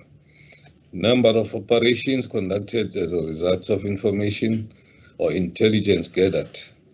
The number of successes achieved as a result of intelligence gathered weekly, commenced on the 4th of August 2020, reviewed by the 31st of December 2020. Point number 9, the interaction between the role players. Action step, frequent multidisciplinary operations held. Incorporate many role players as possible. The merging of different role players to achieve goals. The use of other disciplines during the suspect raid. Responsible persons, Colonel S. Ndlovu, Colonel RB Ndlovu, Lieutenant Colonel Mkwena, Lieutenant Colonel Tsele, Constable Nyoni, SIMEC, LCRC, the RTI, the Metro Police, the K9, and the legal service. A number of disciplinary operations held, successes achieved by each role player weekly, commenced on the 4th of August, reviewed by the 31st December 2020. Point number 9, the informers. Action steps, the continuous recruitment of informers, the operationalization of information gathered from informers, the networking of informers. Responsible, Colonel S. Ndlovu, Colonel RB Ndlovu, Lieutenant Colonel Mkwena, and Lieutenant Colonel Tsele. Number of informers registered, minimum of 3 per member. Number of targets, commenced on the 8th of August, already reviewed by the 31st of December 2020.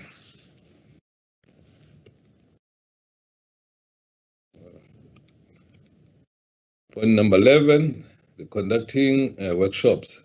Regular workshops held to educate members of the amendments.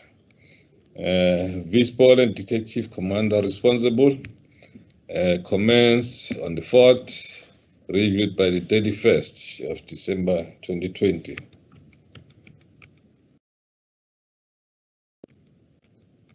Point number 12, identifying syndicates or gang involved in the drug trafficking, recruiting informers, use of CPF members, activation of informers, plan Section 252 operations.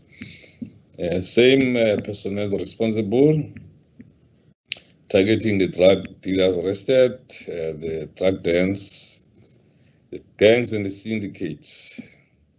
Commenced on the 4th of August, reviewed by 31st of December 2020.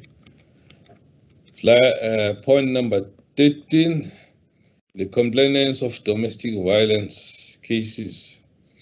Action step, response time, the use of VFR, the arrest of suspects, the finalization of dockets. Responsible, same personnel, including the CSC and Umlazi Court and the Social Crime Prevention and the non-governmental organization on this one. Commenced on the 4th of August, reviewed by the 31st of December 2020. Point number 14, the monitoring of action plan. Feedback from the detectives at the Station Crime Combating Forum, which is on the Health Daily. The most wanted list created for contact crimes suspects, the list of drug dens closed, the direct operations to arrest suspects, Station Commander, Vice-Paul Commander, Detective Commander, Colonel Mkwena, Colonel Cele, and SIMEC covered governor responsible. Reviewed feedback at Station Crime Combating Forum, looking at the number of wanted arrests compared to the list, and also the operations that we had with regards to the content crimes on a weekly basis. Commenced on the 4th of August 2020, reviewed by the 31st of December 2020. That concludes my presentation, Honorable Mayor.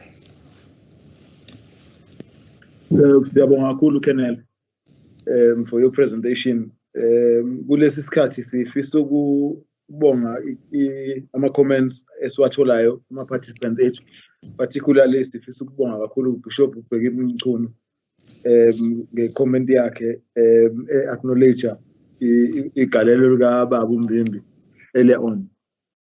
Ukubuka ke lesimo lesesibhekene naso ikakhulukazi mesibuka njengoba desection ngokwe-presentation, isimo kungikhumbuza amazwi kaBaba uNelson Mandela awasho ngo-August 9 ukuqala celebrate imbokotho eSouth Africa. Amagama akhe athi, and I quote, "The statistics, even though they are only partially known, are truly shocking. The fact that an estimated 1 in 6 South African women is being abused by their male partner is something that should not be tolerated in any society.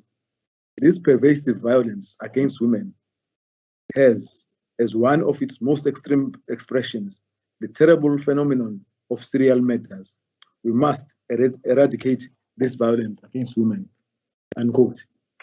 Ukhombisa ukuthi ke lokho sinengqinamba esithe kuba nesikhashanyana ukuba khona. Okusho ukuthi ezintweni ekade sizenza sidinga ukuthi manje siphinde sibhekisise ukuthi are they effective enough yini, ukuthi mhlawumbe yikuphi okunye singakwenza okungaphezulu kwalokho kade sikwenza. Sesifundile ekuthenini lezi zinto zinale imiphumela le. Ngiqeda kusho njalo ke njengamanje ngizonikeza ithuba lokuthi u-director waka-Community Safety and Liaison eThekwini uMrs Mbongo akwazi naye ukuthi asinikeze yakhe presentation. Kuwena Mama Mbongo.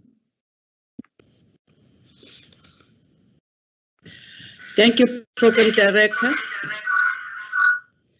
His Worship, the Mayor of eThekwini, Ubaba Umbimbi, the Executive Council, eThekwini Senior Management,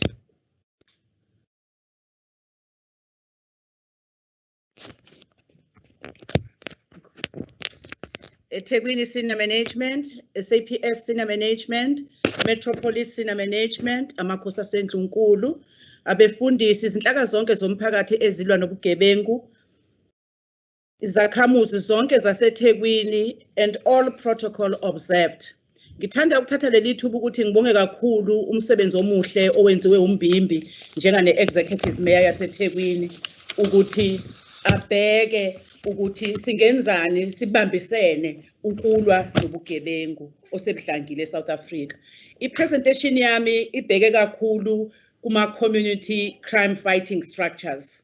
Lokhu kungibuyisela ekuthenini into eshiwo uprogram director uma eqala indaba yenyoni uma ngabe kade ulalele, doing what I can ukuthi inyoni encane yenze lokho ekwazi ukuthi ikwenze. Njengoba sesizwile ukuthi iSouth Africa yonke inenkinga yokuthi ama-serious and violent crimes anyuke ngendlela emangalisayo, and izisulu zalobu bugebengu uthola ukuthi abantu ababuthaka okufaka omama yingane, abantu bethu asebekhulile, ama-LGBTQs kanye nabanye abantu. Lokhu akukusha eSouth Africa nakwezinye indawo esizideveloped, amanye ama-countries adeveloped kuyenzeka. Kodwa-ke siyathola ukuthi uhulumeni usepromulgate imithetho eminingi, ama-pieces of regulations amaningi ukuze nama-programs amaningi enziwayo, njengoba kumeya ecacisile lesikhathi eqala ukukhuluma ukuthi kuningi okwenziwayo ukuzama ukuthi kuliwe nobugebengu. Lokhu-ke kungibuyisela epointini lokuthi kubaluleke kangakanani ukuthi siwumphakathi silwe nobugebengu, which is community policing, okudinga ukuthi siku-understand sonke. Esizwile ukuthi iTheku lilodwa nje licontributor kakhulu ebugebengwini. Almost half of the total crimes eprovince yonke icontributwa yiTheku.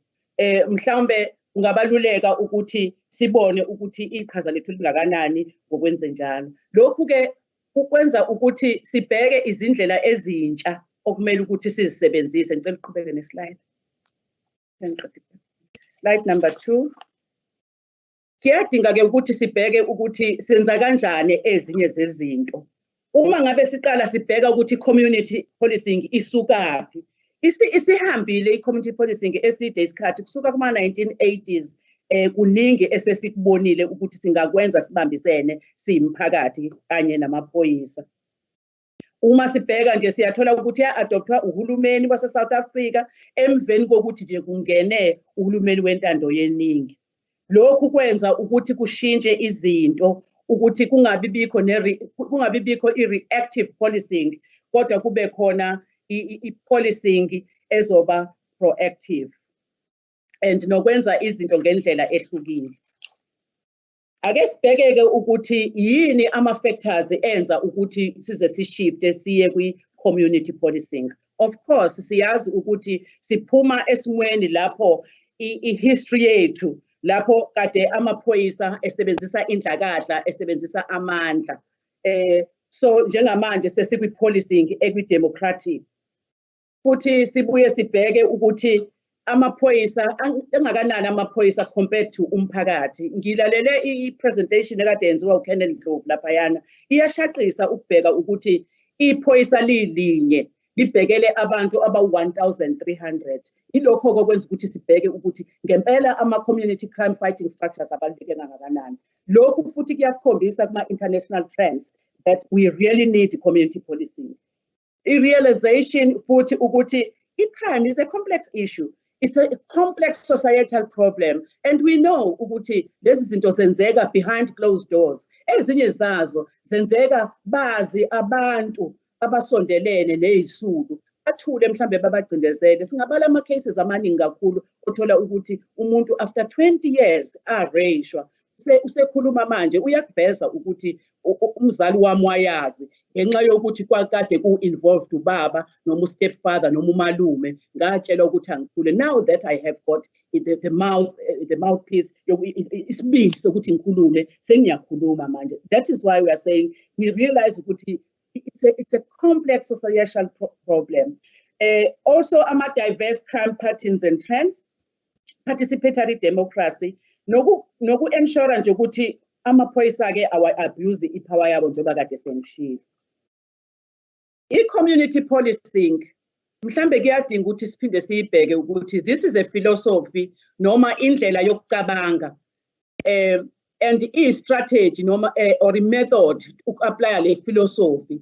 It is also sometimes referred to as a problem-orientated policing. Kusho ukuthi ngamanye amazwi sibheka ukuthi yini inkinga esinayo ukuze sikwazi ukuthi sidevelop ama-strategies okulwa nawo. Central to this, community policing, partnership.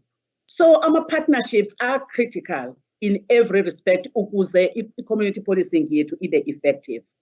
It is indeed njengoba sengishilo a proactive approach as compared to law enforcement, which is reactive. Uma sifuna ukuthi izinto sizinqande ngaphambi kokuthi zenzeke, kuyadinga ukuthi sisebenzise le philosophy yethu ye community policing. Democratic policing, it transparent and futhi accountable. Crime prevention is key. Ngoba okubaluleke kakhulu njengoba seshilo ubaba uMbimbi ekusinikeni inhloso ukufikela kobugebengu ukuthi benzeke. Crime prevention iyona into ebaluleke kakhulu.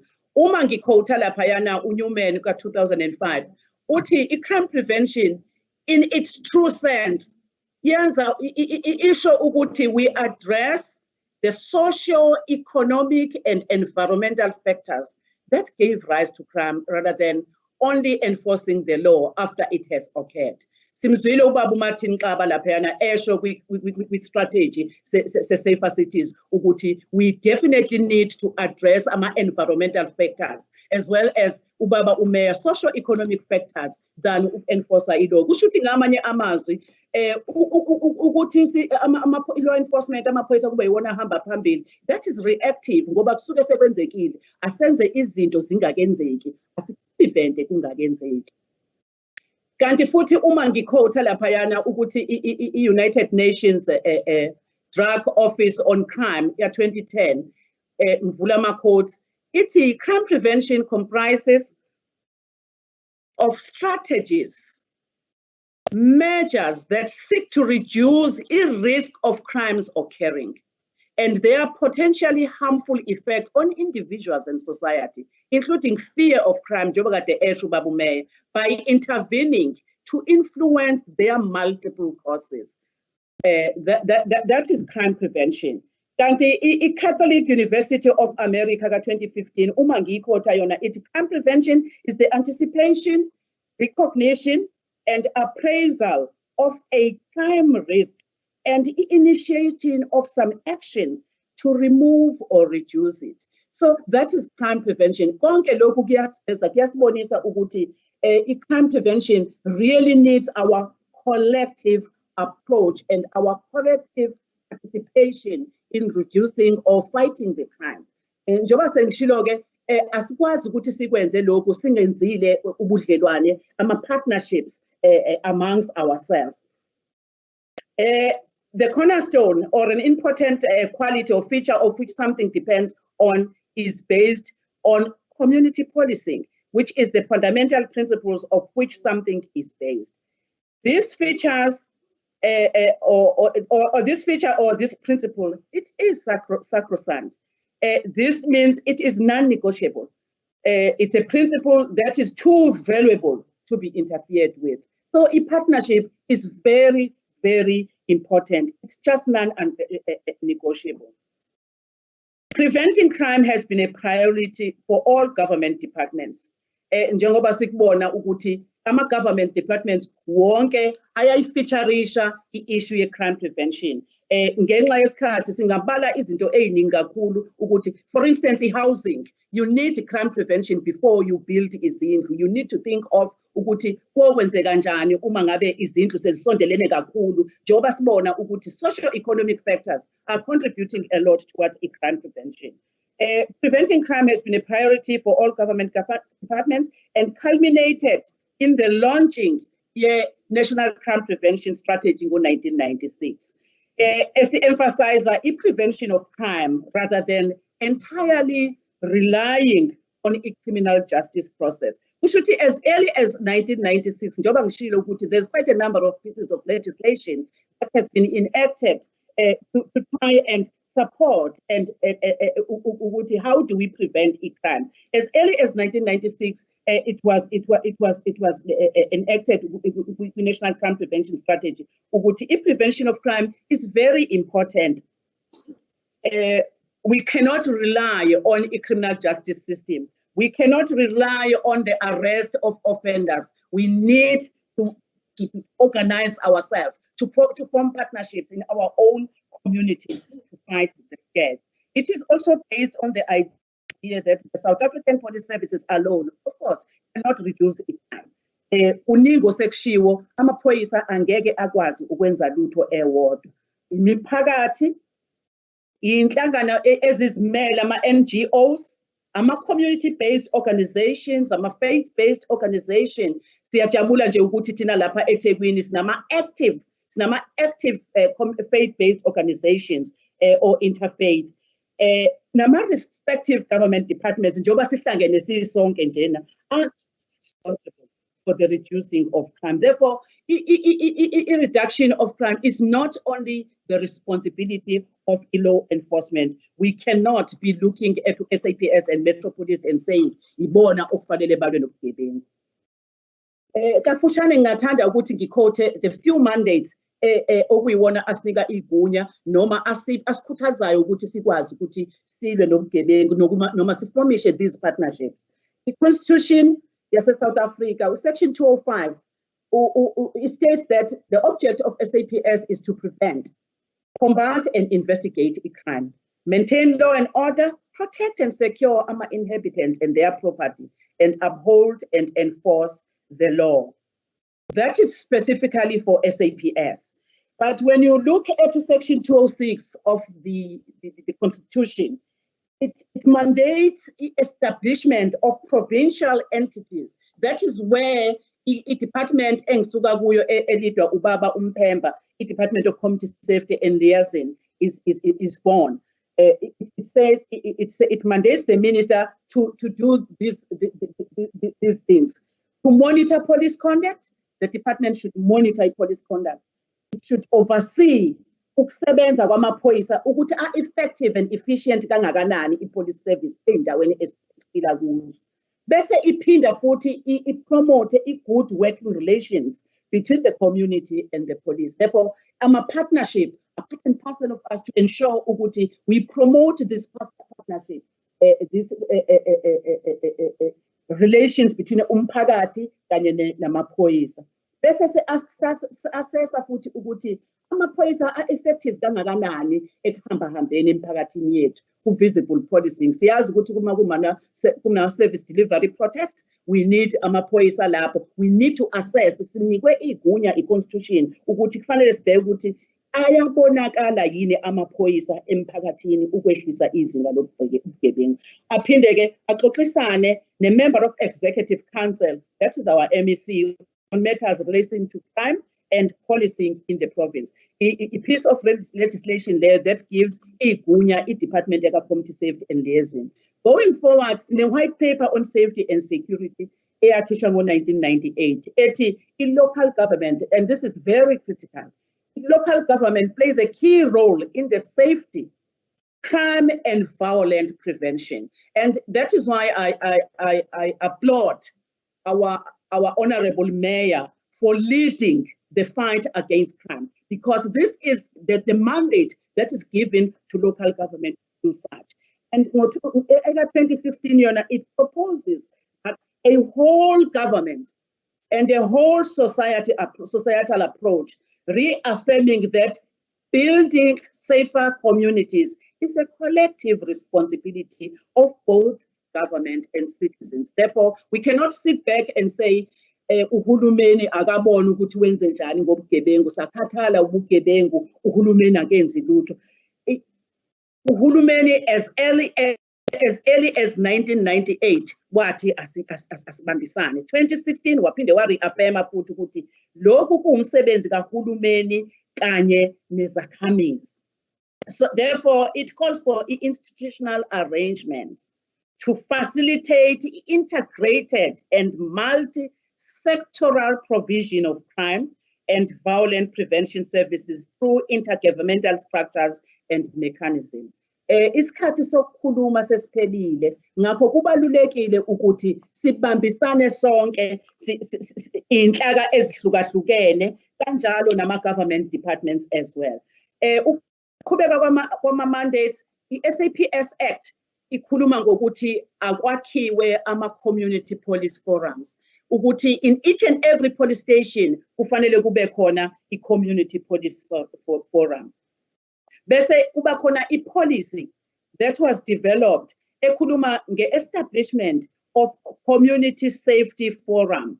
Leyo igayida i-local government in the establishment of CSFs. And I know ukuthi His Worship the Mayor is very eager ukuthi it take off this structure within eThekwini, because that is where we will be able to get all the government departments as mandated together with all the structures, civil society, to fight crime within our eThekwini.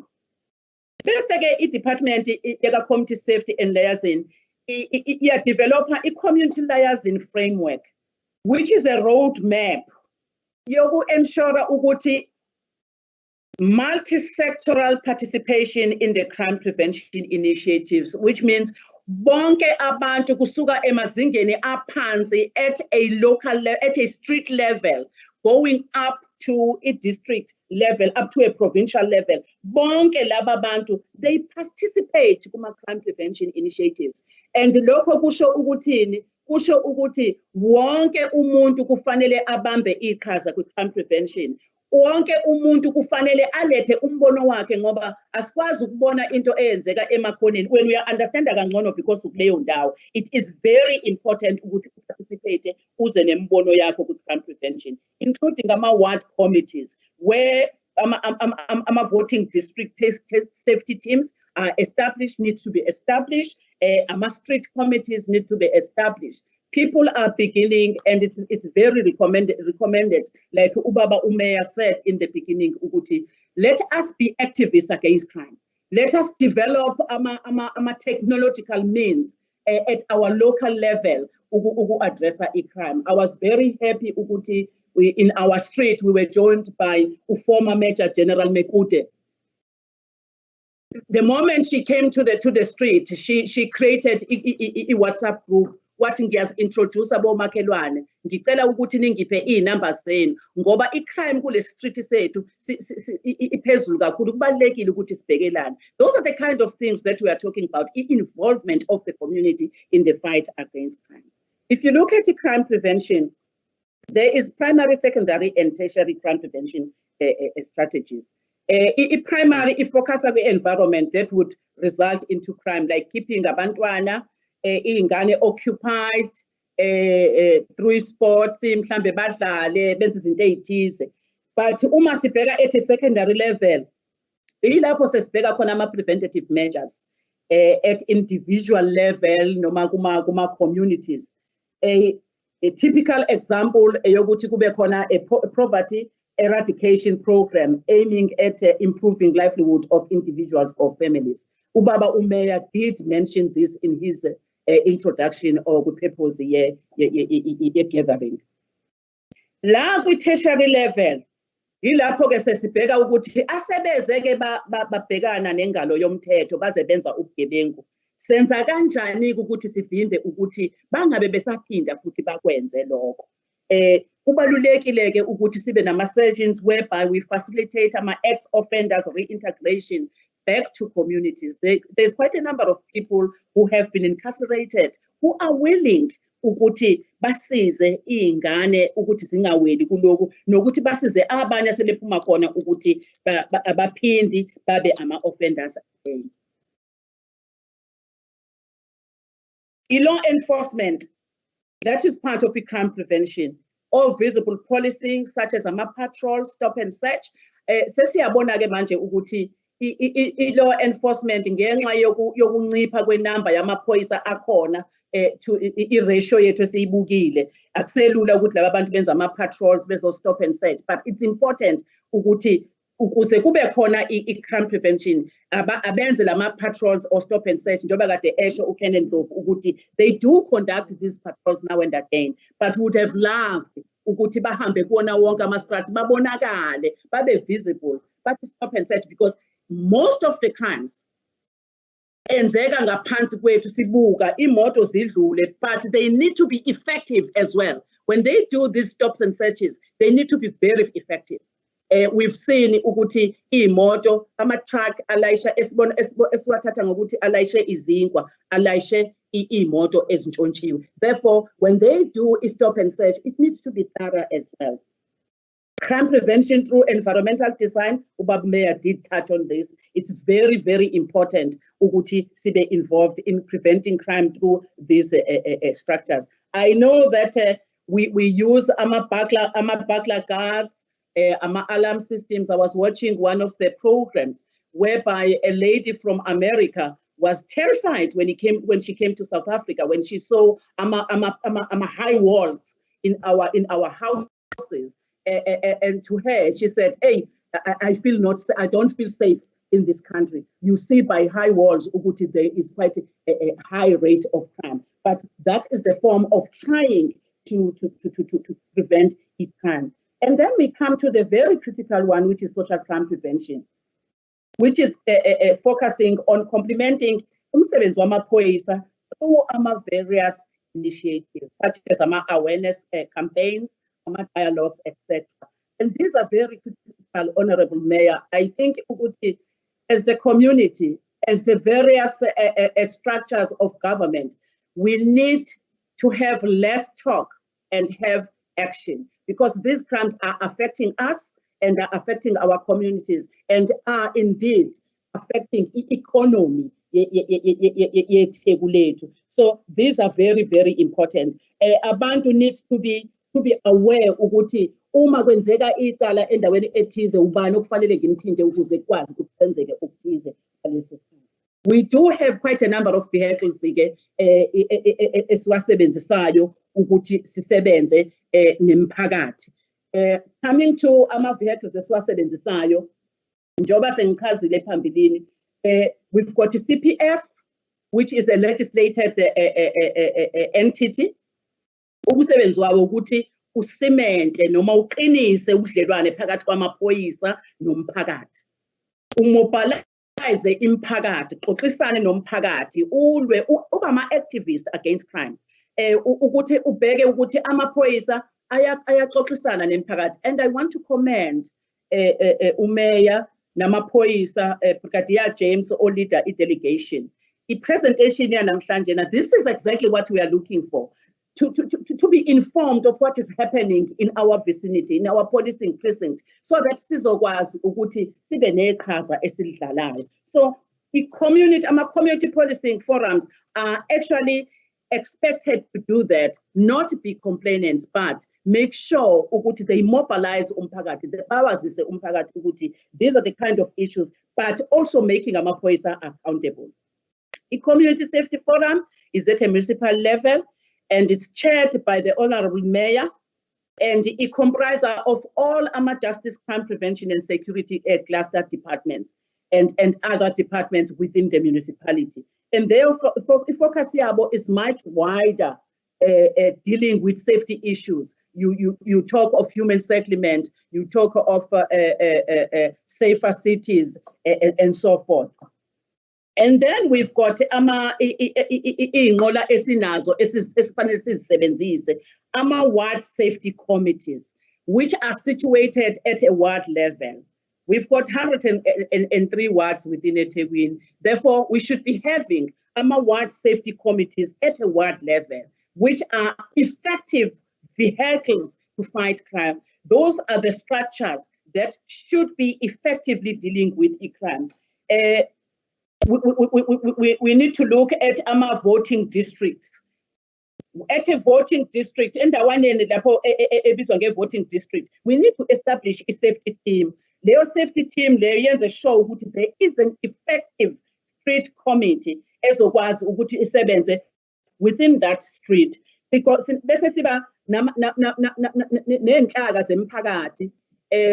esizibiza ngokuthi ama-community crime prevention associations. Those are the very critical structures aformulatwe abantu asebekhathele ubugebengu abathi cha sesikhathele manje siyayihambela. Ngiyathanda-ke kodwa-ke mphathi wohlelo ukuthi ngiveze ubudlelwane noma ukuhluka phakathi kwalama-structures esengiwabalile abaluleke kakhulu. Uma sibheka i-CPF, Community Police Forum, that is a legislated body under SAPS Act. I-legislator SAPS Act. Umuntu oba usihlalo kuyona kuba umuntu waleyo ndawo.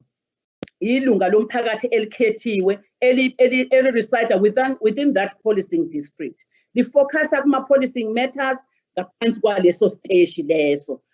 Kusho ukuthi i-base within a police station. Uma sizokhuluma ngomlazi police station, kusho ukuthi umlazi V section njengoba ungaka njena, it must be fed by the person within or coming from umlazi policing precinct.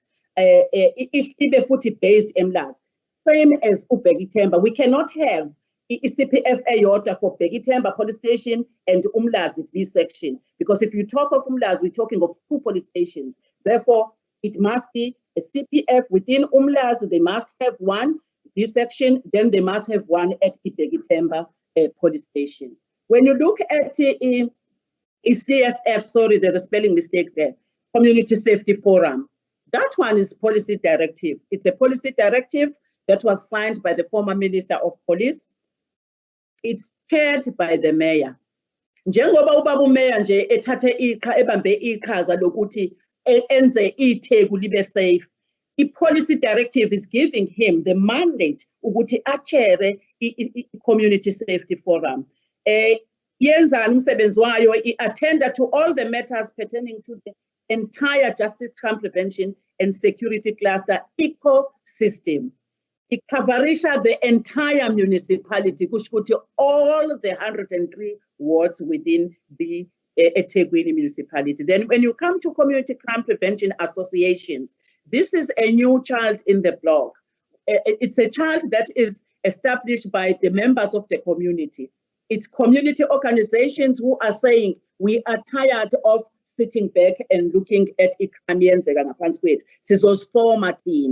it's chaired by the community member, established for a certain reason. Njoba sengishilo ukuthi bathi sikhathele manje ukuthi sithathe i-back seat singenzi lutho.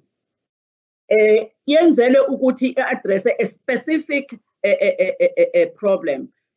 Kungenzeka mhlambe bafuna ukulwa nokutshontshwa kwemfuyo, mhlambe i-cable theft or whatever.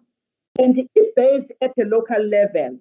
Ngoba yenziwa ama-organizations, ama-individual organizations. Siyawathola-ke ama-community safety, ama-community crime prevention associations eqhubeka maningi kakhulu. Then-ke bese kuba khona-ke a broader at a local level akhona, at the district level, eThekwini district, unababaphethe. Bese ku provincial level sesibabiza ngokuthi-ke it's a provincial community crime prevention association.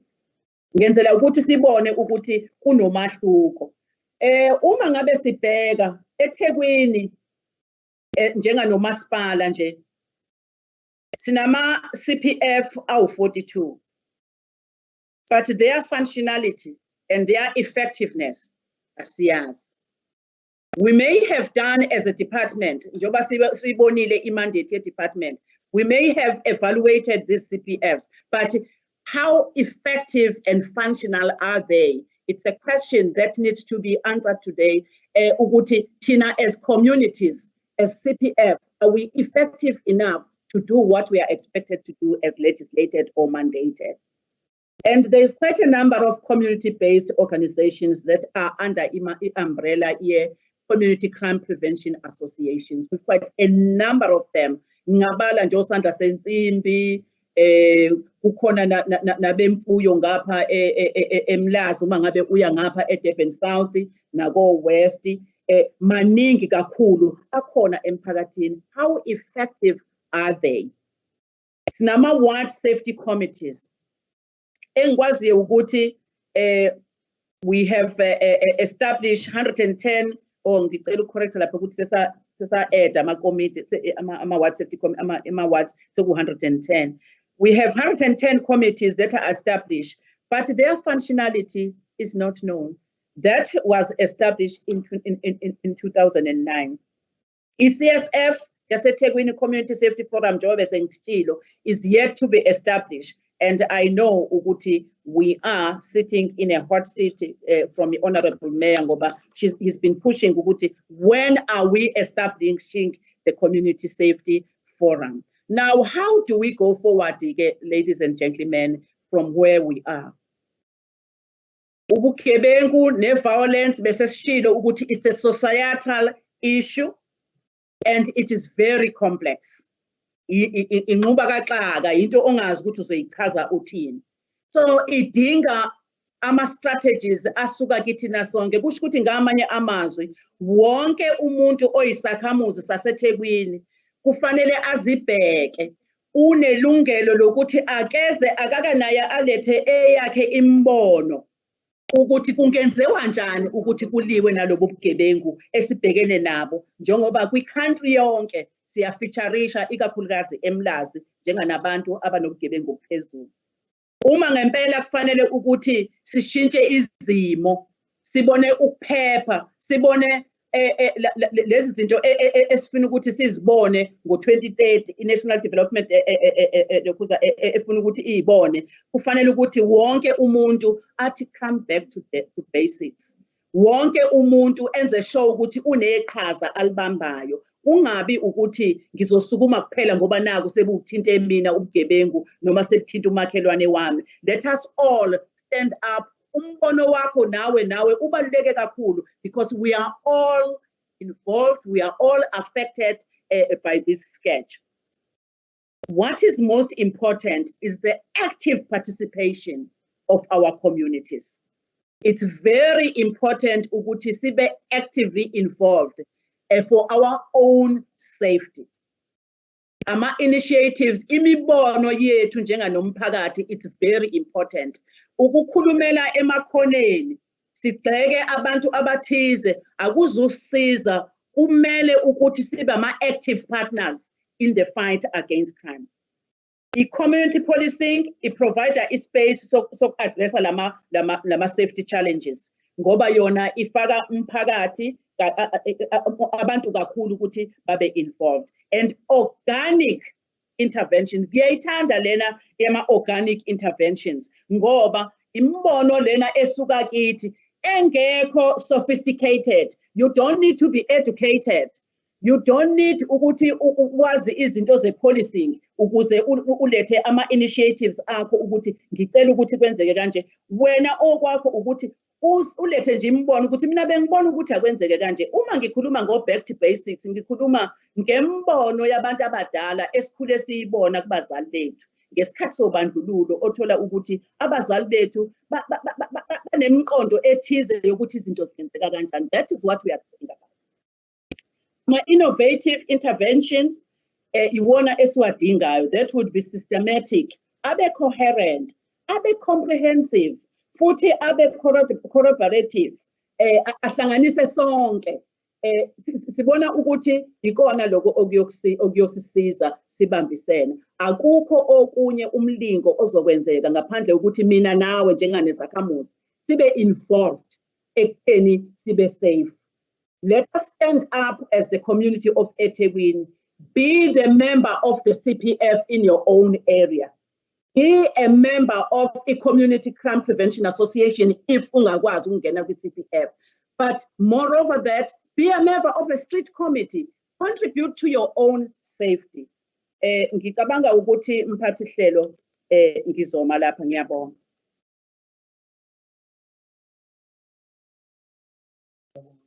Mbongwa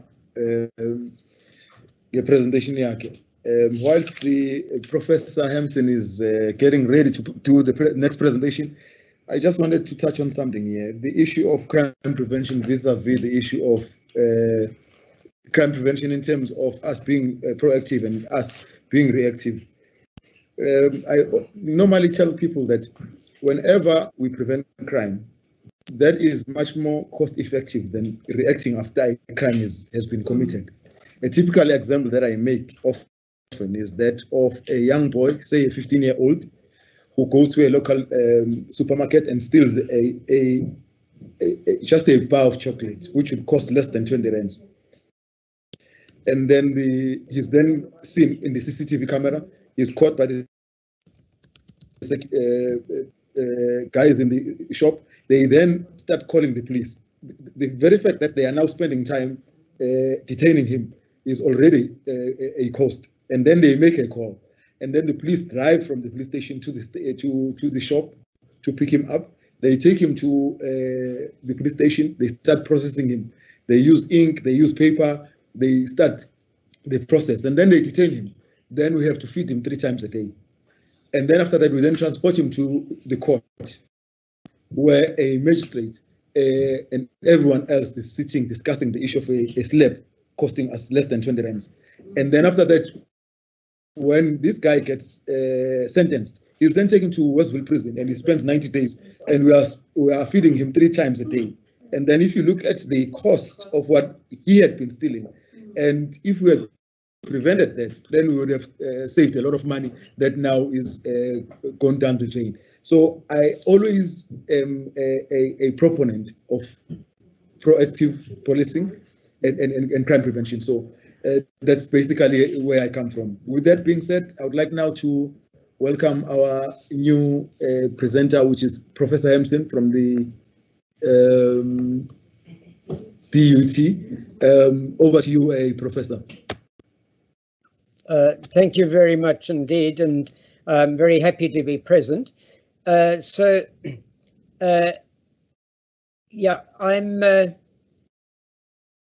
I think we're scrolling rather rapidly through that. I'm not if we could just go back to the beginning of that, please. What I'm going to deal with today is looking at the issue of gender-based violence, and a key point I'm going to be making is what is the balance, what does society as society need to address, and what does the criminal justice system need to address? So if we can go through, I'm actually going to start with a short video made by a DT student, Tandegile Mwabe, as part of her coursework, because she speaks very directly to men about the issue. And as we've already seen, the issue of men is fairly central. So I'm going to ask your team, please, to play that video.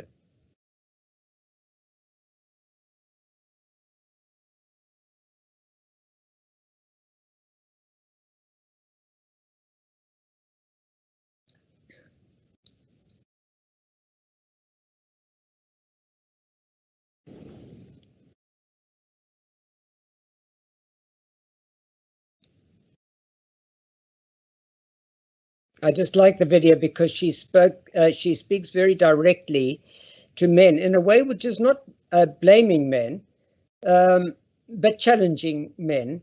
And as we've already seen in the earlier presentations, we know that the role of men in these issues is central, and that's where a lot of where we are stuck at present. Yeah, I don't know if they're able to do that. If not, I'll simply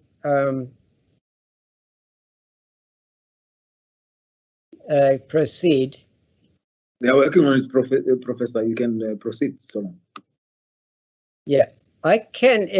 If it's easier, I can just share my desktop and take it from there. Definitely, that would assist. Okay, I can easily do that. Let me just get to that.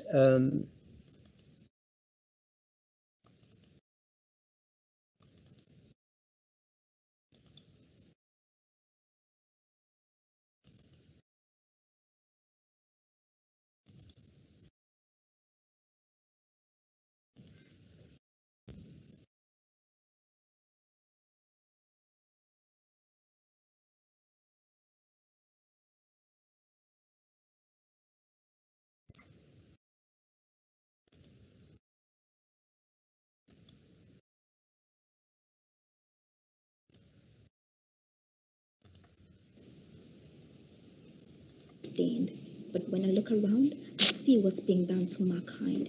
Every day we've been hunted as prey. My sisters don't want any trouble. We've had enough struggle. And I have questions for you, men. Am I a threat to you? What do you get out of this? I have a sweat? Is that it? Are you forgetting I'm also human? What is the big debt that I owe you? I have questions for you, men. What do you want from us? Power? Is that what you want? Us to cower whenever you come near? Lower our voice so our words goes unnoticed? I have questions for you, men. Don't you hear the sound of angry and abused children living in fear? Don't you feel our pain?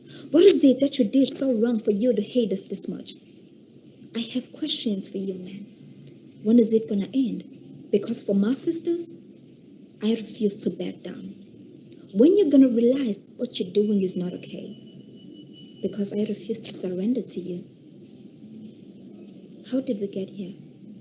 When did you become cowards, animals, and so cold-hearted? I have questions for you, men, and these are the questions you need to look into in the next men's conference. Stop gender-based violence.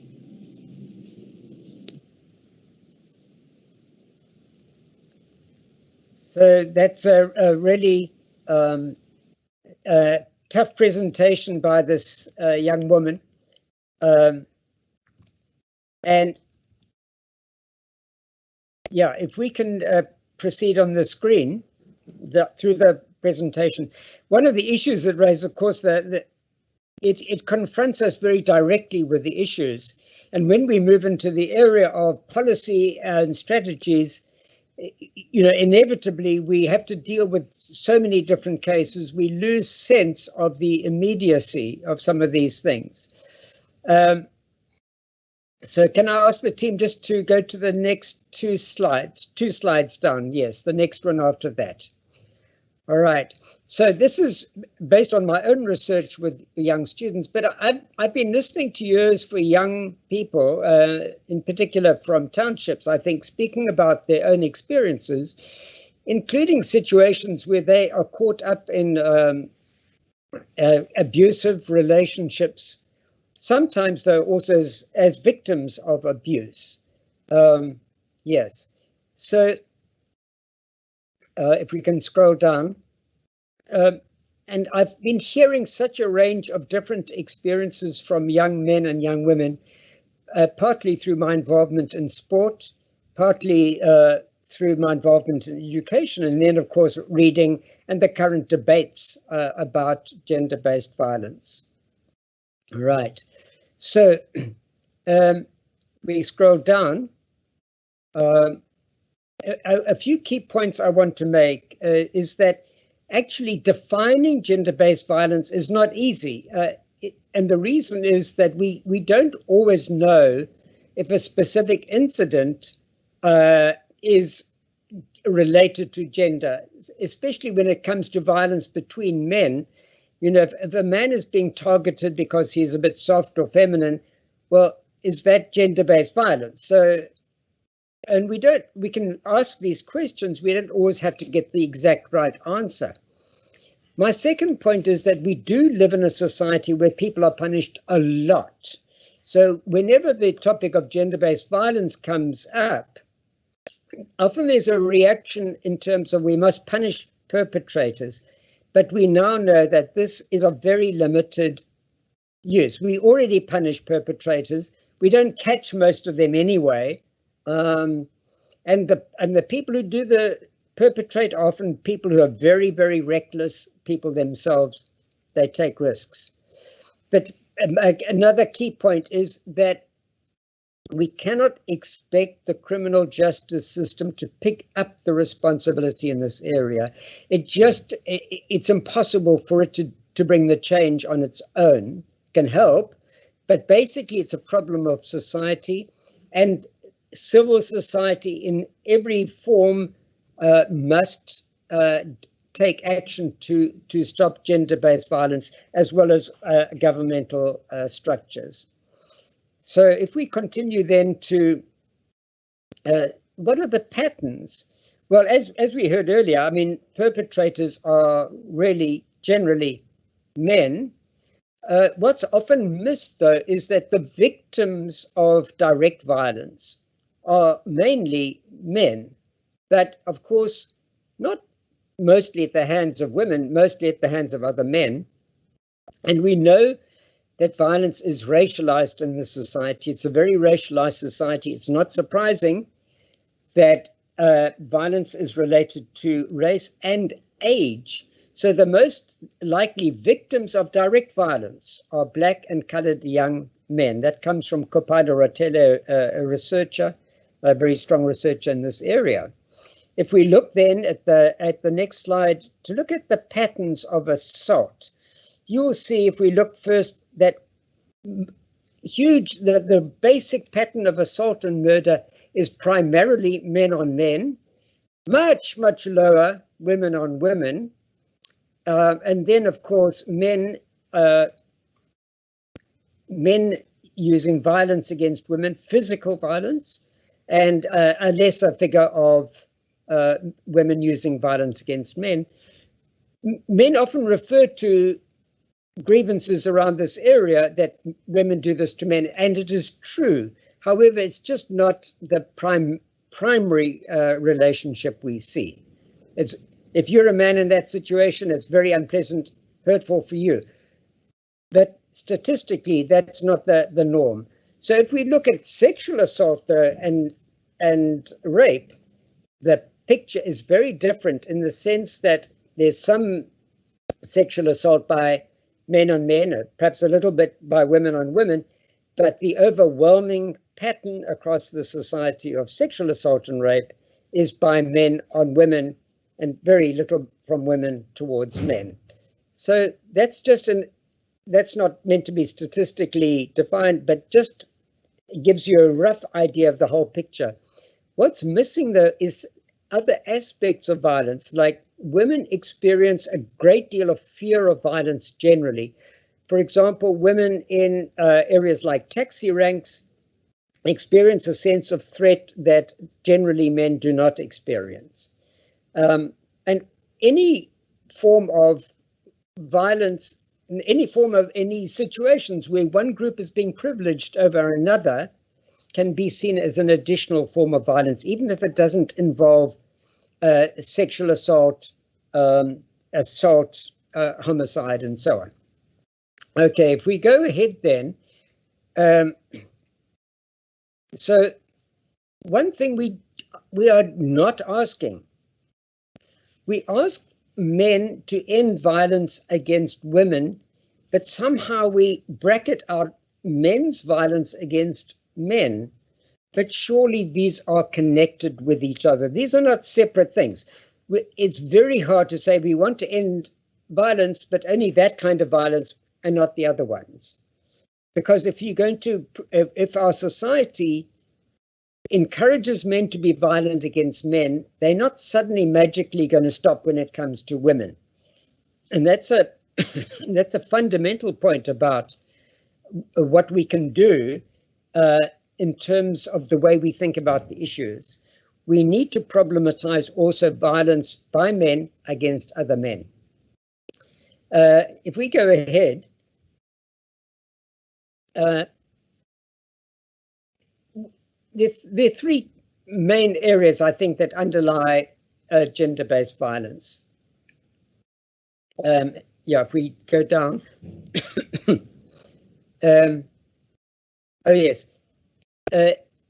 We've got to understand also that people who are victims of violence, but themselves often become perpetrators of violence. And the three areas that I've identified are gender culture, socialization, and trauma. So if we move on to look at gender culture, that's not about the culture of this group or that group. It cuts across different cultural groups, population groups, different contexts. There are consistent ways in many, perhaps most societies, in the way that gender is handled. And a lot of this is around language and expectations. So if we take the language in English, we'd say that guy is a player.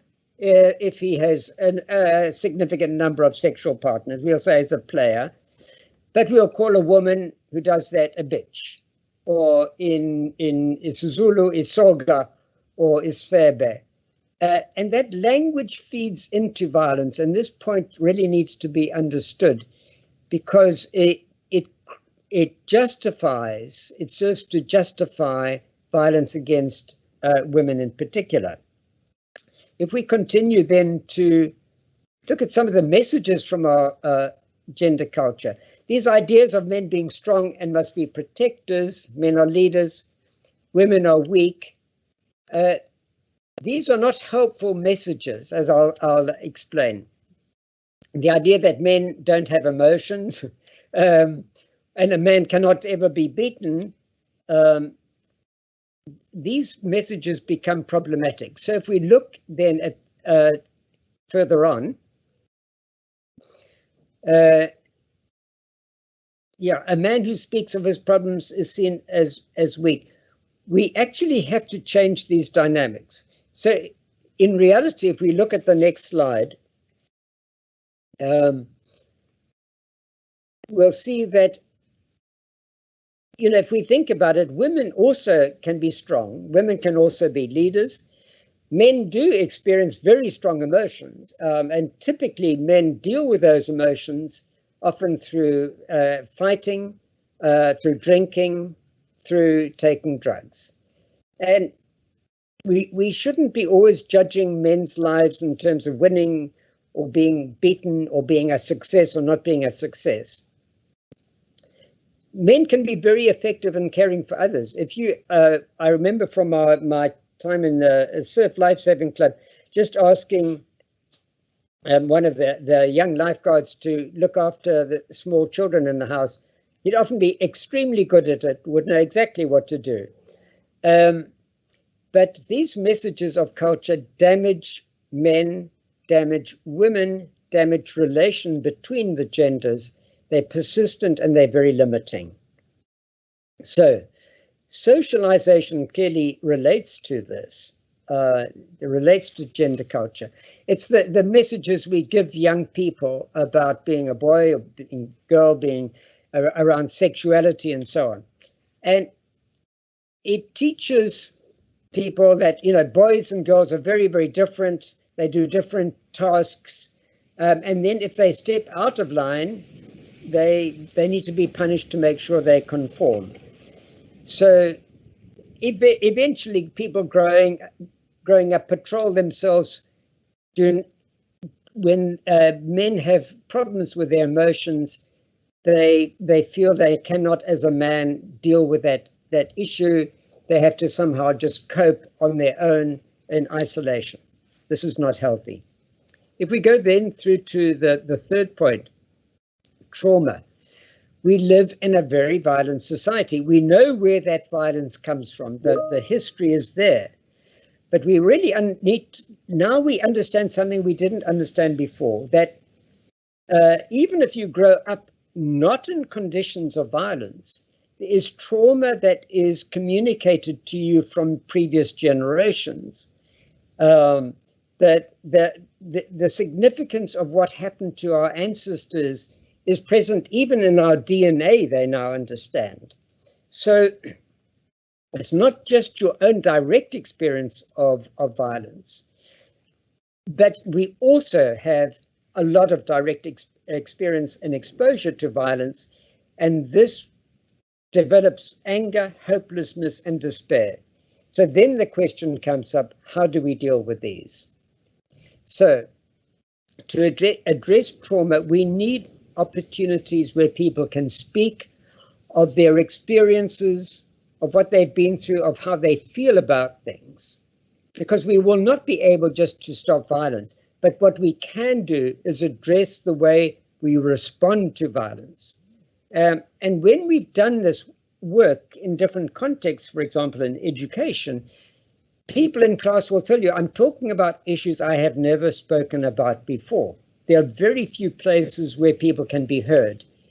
And I think we could be looking to faith-based organizations, schools, universities, even sports clubs as taking this on as creating spaces for people to speak, for men to be speaking to other men, for women to be speaking to other women, and different genders speaking with each other, and creating the skills in communication that are needed for us to deal with these problems. So if we move then to what then is the role of the criminal justice system?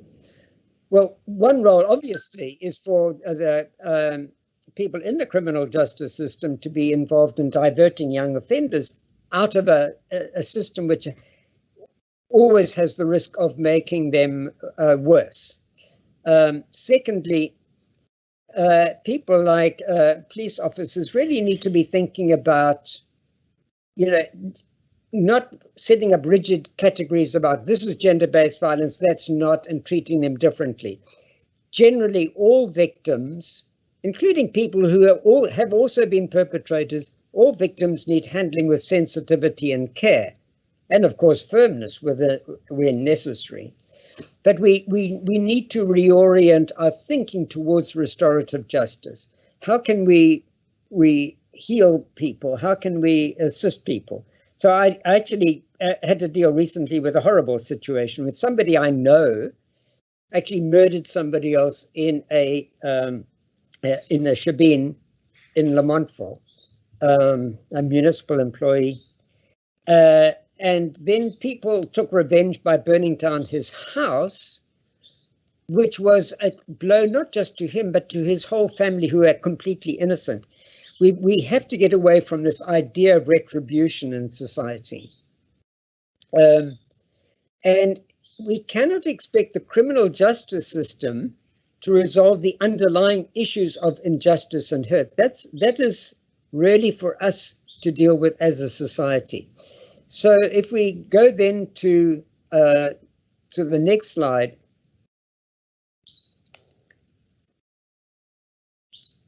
it's really about what we in society should be doing. We need to create these opportunities for men to speak and to be heard by each other, by women. And men need to find ways in which they listen to women without becoming so defensive about what we as men have done wrong. I have realized that men actually experience a lot of shame around the issue of gender-based violence, and that shame doesn't help them listen. We need to change the way we speak about gender, and this cuts across different cultural settings, and celebrate the ways in which men and women are not trapped by gender. When women achieve things, to be positive about it. When men take on caring roles, to celebrate that as well. And then my final slide. We want men to end violence against women. We want men to end violence against men, because that's all part of a very violent system, and we actually have to change the system.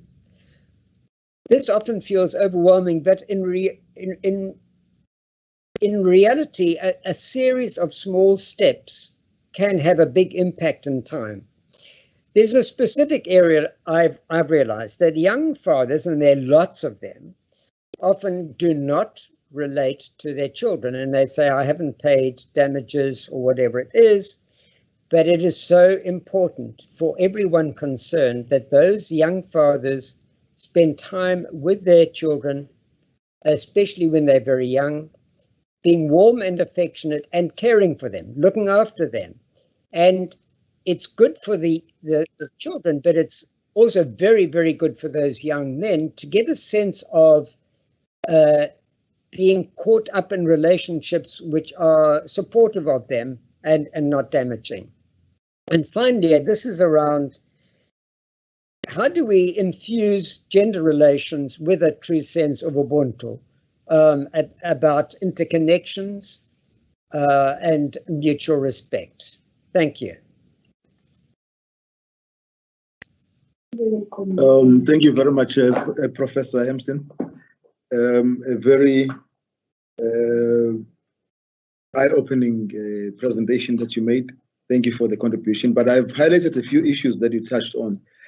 In fact, some of the issues are really close to my heart. The issue, firstly, maybe the issue of the system of patriarchy, where one group is seen as much more important than the other. It's very important that we address these things because they are a source of all these challenges, including the issue of the toxic masculinity, where one man is seen as weak and then needs to be punished and all such things. And they contribute. And of course, it is the truth that you cannot separate the two. You can't have people who commit, because what happens usually is that the same perpetrators who perpetrate violence against men are often the same perpetrators who commit the same violence against women. So we need to look at that. But also the issue of the culture of violence, where we now have gone to a situation where we think that violence is the answer to all our challenges. And that is very important that we look at these issues. So thank you very much for your contribution. And I hope that it's going to really help us when we deliberate further on. I think now I think we've now have had all our presentations.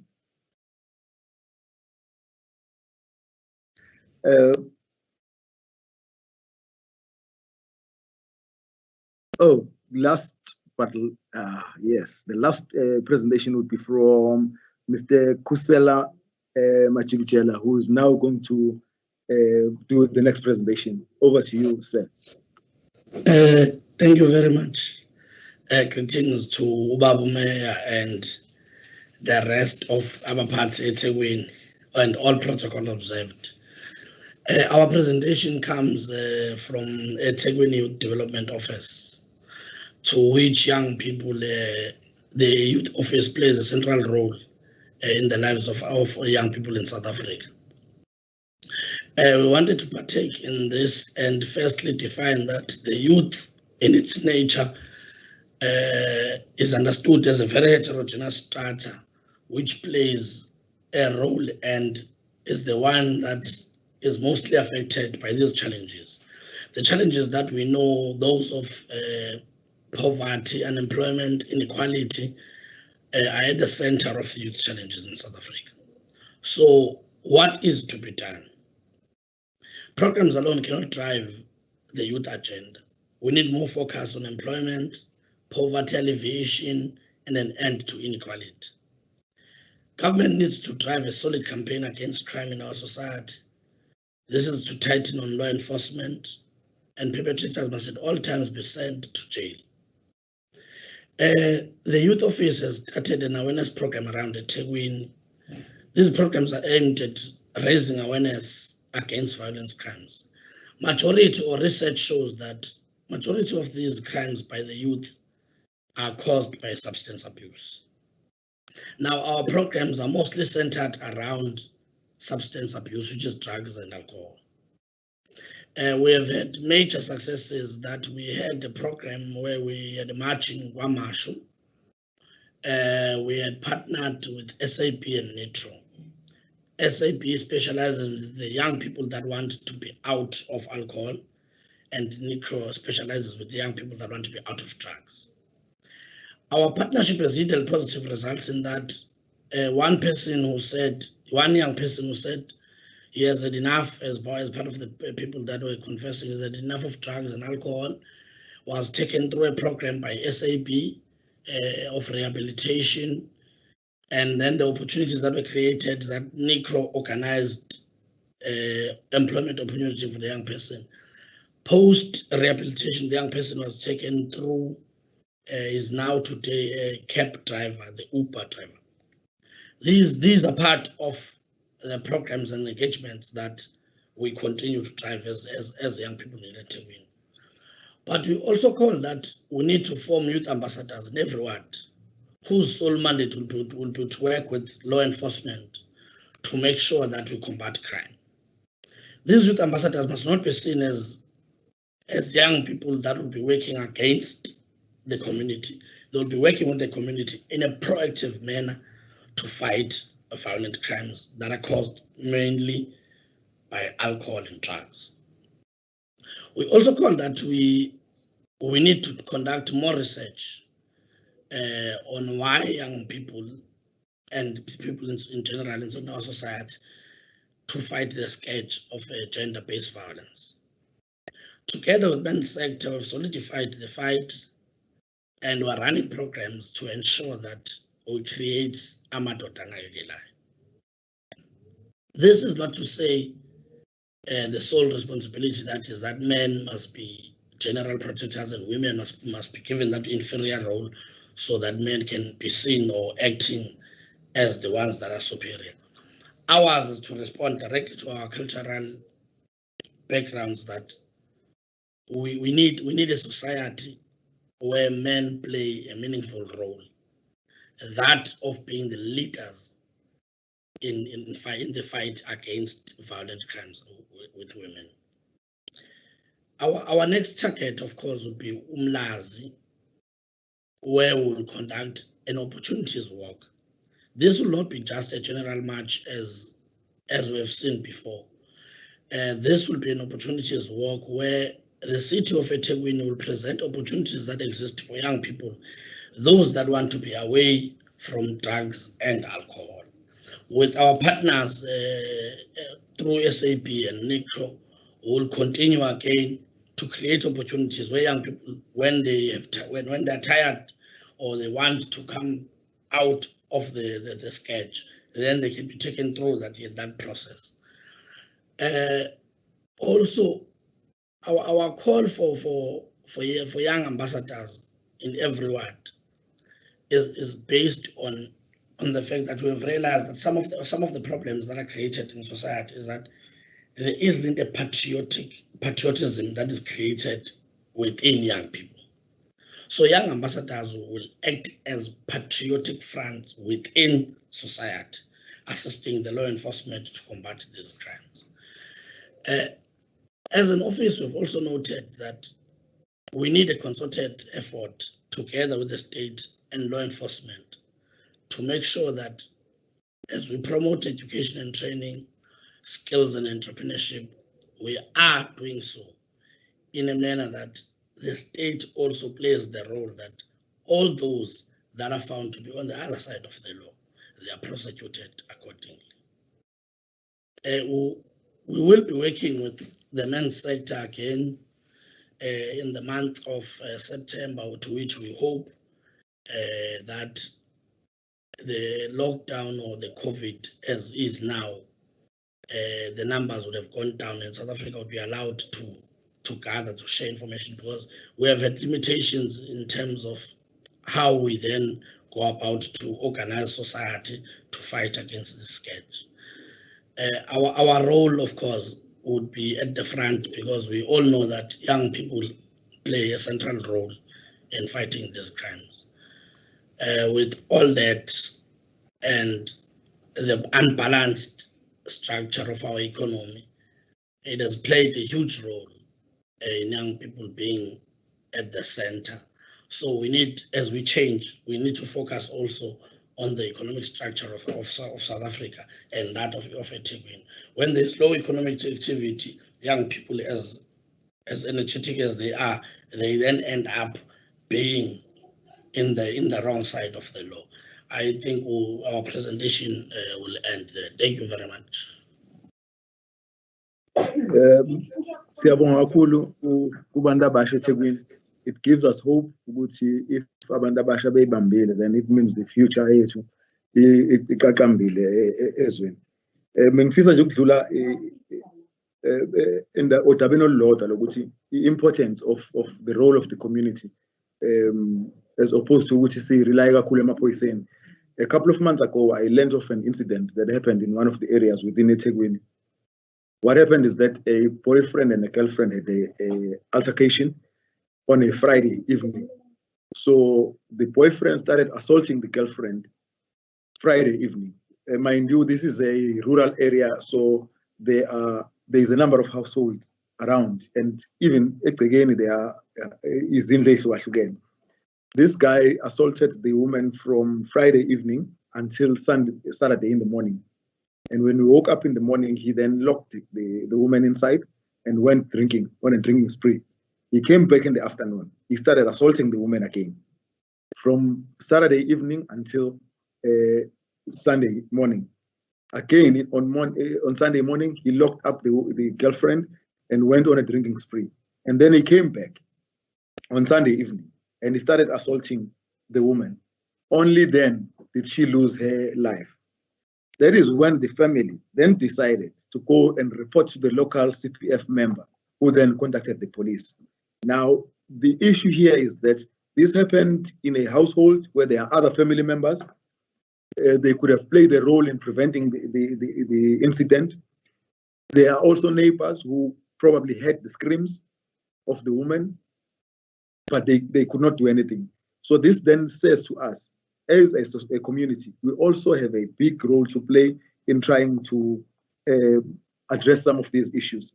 So yeah, that would be my input. And thank you very much for the contribution, Yolusha and eThekwini. Having said that, I think Njengamanje, we've come to a space where we need now to respond to all the presentations. And having said that, I will first give the opportunity to SAPS, because they would then help us in saying what is it that they have now prepared for us as part of the response to the challenges that have been identified. Thank you.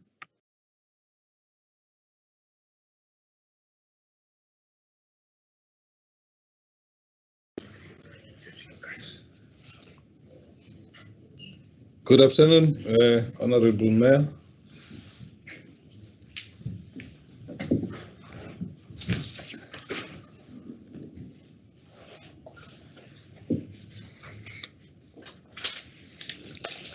Good afternoon once more, Honorable Mayor. Can I continue? Continue. Oh, thank you, Honorable Mayor. On the strategies that I touched on earlier on, especially during this time, not saying that only this time of the Women's Month, but we're going to keep it on intensify on what we have been doing. What we have been doing, especially on the cases against women and children, we are giving priority on those cases. We've gone as far as marking such cases with the stickers to identify those cases as priority cases. That shows that how serious we are when it comes to cases against women and children, not losing sight of the other cases, Honorable Mayor. My appeal also on the same time, Honorable Mayor, is to the community. We humbly request the community to report these cases to the police, because we need to have the correct stats of cases against women and children, so that these perpetrators can be brought to book and reap the fruits of what they've planned. That's our request as a police. And also, suspects, perpetrators of these cases must not be hidden, because these people come from the community. They come from the community knows exactly who these perpetrators are. They must help us in arresting these people and take them to where they belong. Yes, I understand, Honorable Mayor, this period we are in is a period of the lockdown, where the liquor is also banned, but we know for a fact that there are still some illegal outlets that shebeens, should I call, that have got liquors that is hidden, that are selling these liquors behind the doors. That's why our target is also on that, because we know the liquor is a spark of all these violent crimes. So that's why we're focusing on those crimes during this period, and also the drugs as well. The firearms as well, we need to bring as much in firearms, because these are the weapons of choice that are being used in committing these crimes. So we need to collect this crime, take them away from the hands that they are not supposed to, with the help of the community as well, because as I've said, these people are from the community. I've taken note of some of the concerns that came from the community. We will address those concerns. Our deployments will be intensified, as I've alluded earlier on the malls and also on the streets. The point that was raised by the lady, the point that was raised by Mrs. Mbonga regarding the stop and searches. Yes, we as the management, we need to ensure that this is thoroughly done. It's not just an exercise. So we'll be talking very hard on our members on the ground to ensure that the stop and searches are conducted to its fullest. The areas where we have identified to be the hotspots, we're going to intensify the deployment on those areas as well, and the times as well that have been highlighted, that we highlighted when these crimes are happening. We're going to ensure that we deploy the capacity during those times, but also not losing the sight of the other times and days of the week where these crimes are committed, because criminals are also clever. They also got their own intelligence. They can see when the deployments are being beefed up, and they change to the times when there are no deployments. So we also to plan ahead of the criminals. Across stations operations, yes, we know the criminals are like bees. They also move from one station area to another station area. We're also going to intensify that stations so that we know that we close the gaps of these assailants. Roadblocks also, we'll also intensify our roadblocks with a view of doing visible crime prevention at the same time. The partnership of the security guards that are in our area, we also need to intensify that relationship because most of the times the security guards are on the road, on streets, on the roads, because they're patrolling the houses where there are securities. So we need to have a good relationship. That the prosecutors, we do have a relationship, good one, but when the storm is over, I'm hoping and I pray that everything is going to be back on normality, and we're going to have good convictions from the courts, because currently the courts are not functioning as they're supposed to, and it's understood. The speedy arrest I touched on of suspects that have committed offences. That one, we're also going to up the notch with the assistance of the community as well, as I pointed out previously.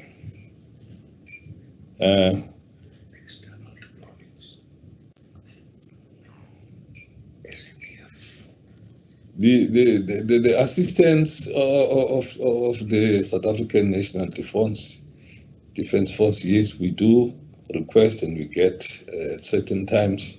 It also assists us in also saving and preventing crime, because my belief is that prevention is better than cure. No one wants to be a victim of crime before anything happens. So assistance of SNDF helps us a lot, Honorable Mayor. As well as public order policing, as I mentioned, they're also assisting us. And the Metro Police, they're also assisting us. The Road Traffic Inspectorate is also assisting us. The Blue Light Patrol is also very helpful because it data the commission of the crime in the area.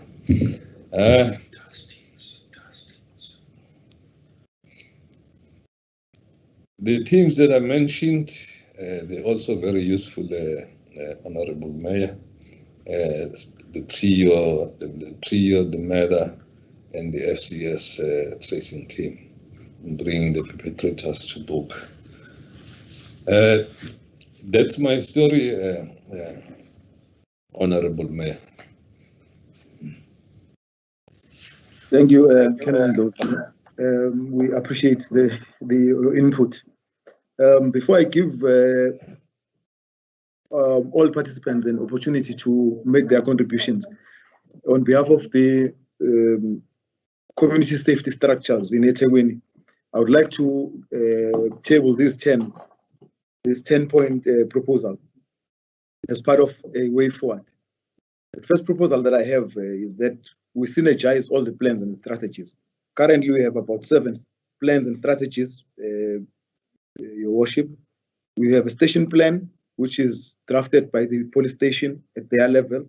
We have a ward safety plan drafted by the Ward Safety Committee. We have a community safety plan by the CPF. We have an integrated social crime prevention strategy by DSD. We have a drug master plan by DSD. We have social crime prevention strategy by Safer Cities. We have national crime prevention strategy at a national level. So you have about 7 or more strategies and plans that aim at dealing with one issue. And the problem with that, it then gives us a challenge of having a fragmented approach, and then that's making the impact to be minimal. If we were to probably look at the district development model and use that vehicle to be able to then synergize all these plans and work together, I think that would make a huge difference. The second one would be to look at more sustainable and targeted collaborative interventions. Most of the time we do one-day events, and that then I know for a fact that you might be able to reach out to some of the people, but the challenge is that some of these issues need us to work constantly and to have sustainable programs that will be there for a long time so that we can be able to see the impact. The third one would be a decentralized approach where we make sure that we reach all the nooks and crannies of all the entire municipality, which means looking at how do we go down to the street level so that we are able to reach people from all walks of life. The fourth one would be the issue of the multi-strategy approach, where we are saying everyone who has a strategy or a plan to say how best we can be able to handle this must come on board so that we can then be able to use that as we move forward. The fifth one would be, of course, what you've alluded to earlier on, the issue of socio-economic interventions.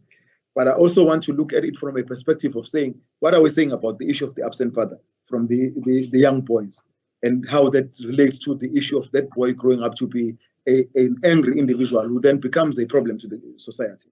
What do we say about the issue of neglected children who grow up without receiving the love that they should be expecting, they expect from their parents, and they grow up to be ruthless individuals who are not hesitant to use violence as a response to whatever situation they are faced with.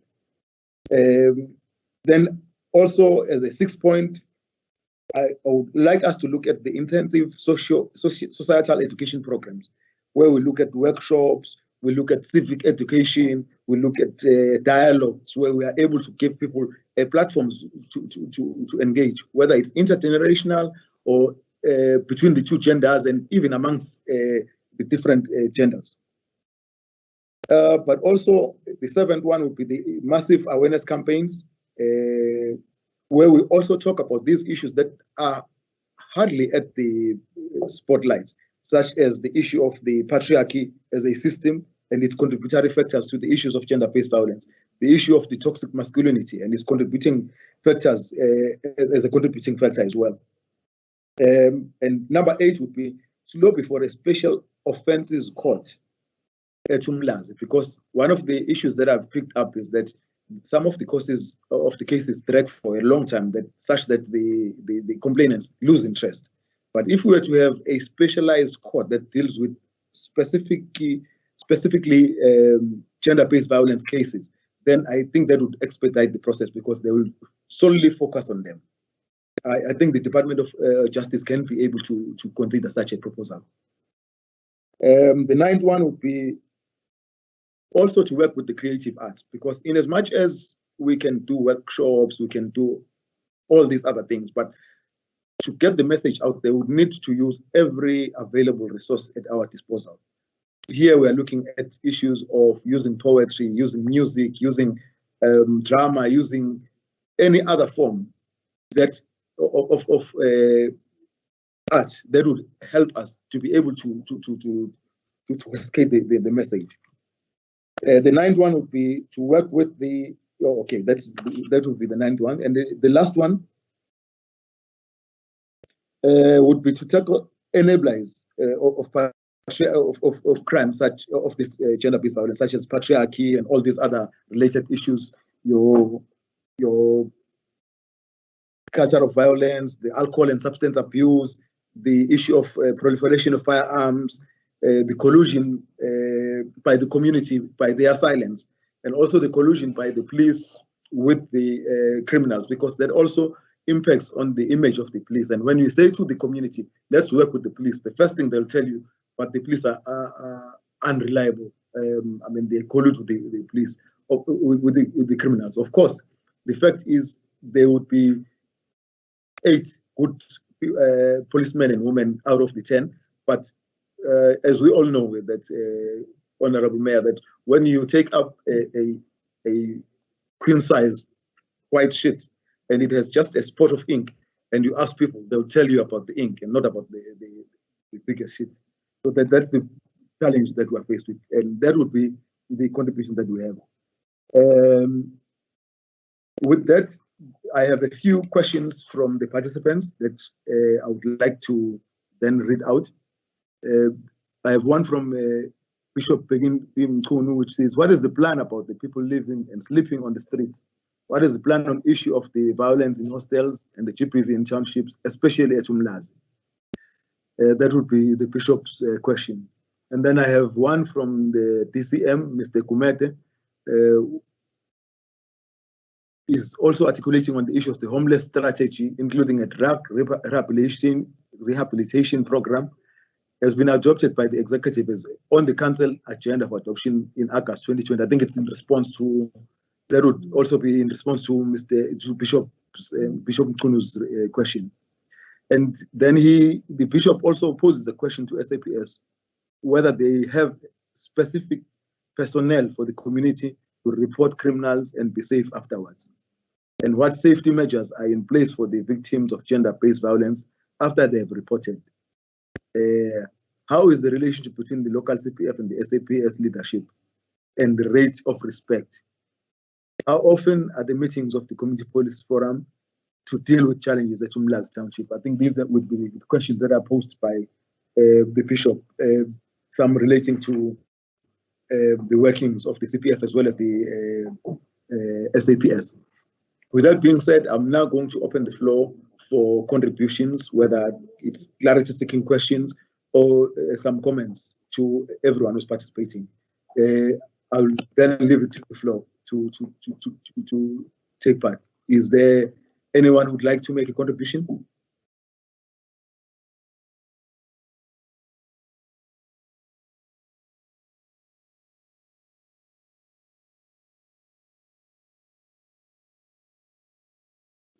Okay, whilst we are waiting for other participants to indicate whether they would want to have to pose a question or a comment, let us give SAPS an opportunity to respond to some of the questions by the bishop relating to the partnership between the CPF.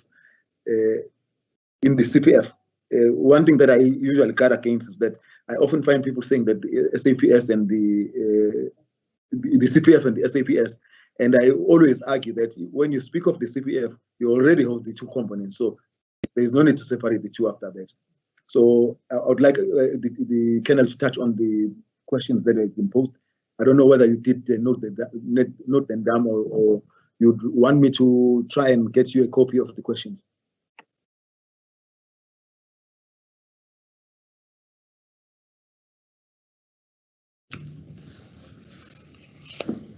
Thank you, Honorable Mayor. Just to answer with regards to the relationship between the station and the CPF, yes, meetings are taking place between the CPF and the SAPS. It's just that during this time of the lockdown, I think they haven't been taking place because of the regulations and all. With regards to the reporting personnel, special reporting personnel at the station,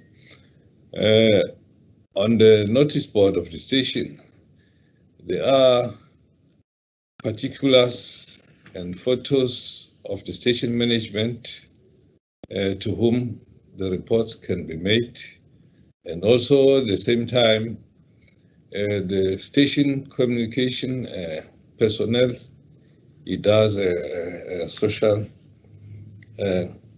crime prevention, crime awareness, where she informs the community about such engagement with the contact numbers of the station management, especially the station commander, the vice commander, and the detective commander, as well as the support commander.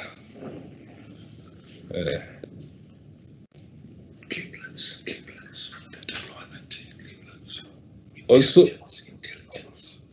on the Cleveland's issue, the crime intelligence is working on the information that has just surfaced regarding the selling of the rooms or the beds.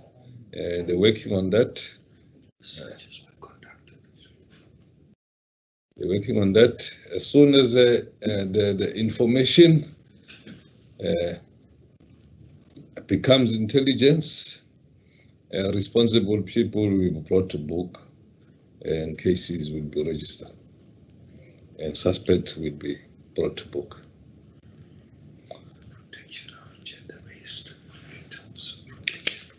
The protection of the gender-based victim, yes,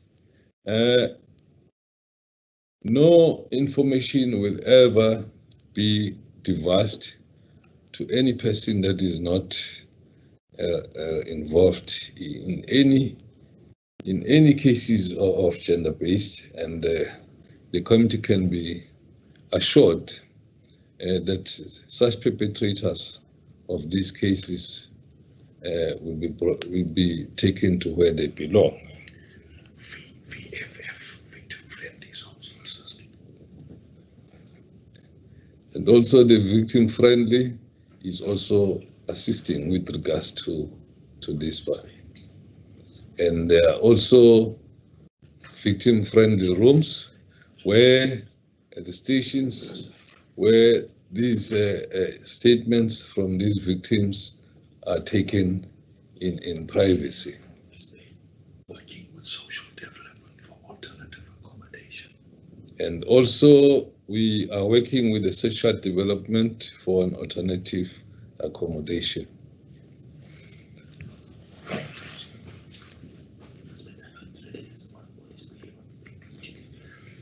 Suspects are not released on police bail for victims of domestic violence. Also, Honorable Mayor, we ensure when cases are taken to court for first appearances that public prosecutors are briefed on the seriousness of these cases with a view of denying the perpetrators bail. We don't give police bail as well. And never at any stage police bail is given to these perpetrators at the station level. That concludes my presentation or response, Honorable Mayor. Thank you, Colonel. But as a rider also, I would like to add a few points on this one, because I have worked closely with the CPF of Umlazi. And the Department of Community Safety facilitated the elections where they were elected. They have also been capacitated, and the process is ongoing because the capacitation is based on demand as to after identifying what the shortcomings are. And I must also do concur with the Colonel that they are active. In fact, they are one of the unique CPFs who have been able, from a township area, who have been able to have a partnership with South African breweries. That partnership had, I think in the last financial year, resulted in temporary employment opportunities being created for young people who belonged to Umlazi. I think there were about 9 or 10 of them who received a stipend for about a year or just over that. And that's unique because it's very rare for stations at our communities to be able to do that. It's mostly affluent police stations that are able to raise such to have such partnership. So it was something that stood out for me that they had done. But we are conscious of the fact that it's not possible for one to raise their hand and be seen by us. So we have now requested that anyone who would like to make a contribution, or whether it's a question or a comment, would have to turn on their video camera and then be able to raise their hand so that you can be able to then note them and give them before we hand over to the mayor for his response.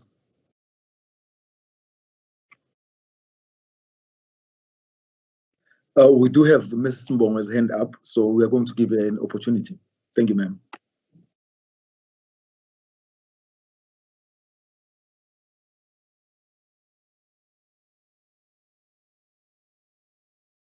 Unmute, ma'am.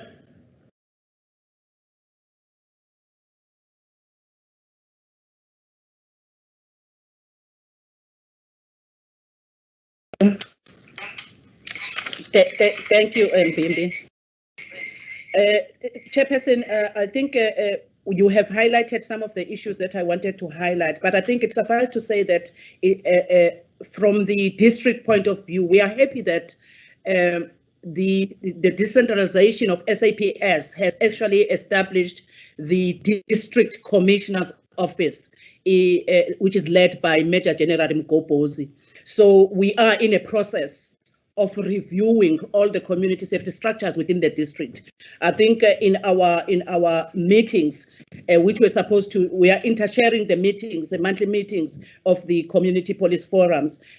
We have postponed the meetings due to the wave that we were advised that it's coming in the next coming 2 weeks. So we will be sitting and strategizing on how we're going to review and also monitor all the CPFs and that are working within eThekwini, but specifically with the stations that are contributing more on crime, Umlazi being the one of them.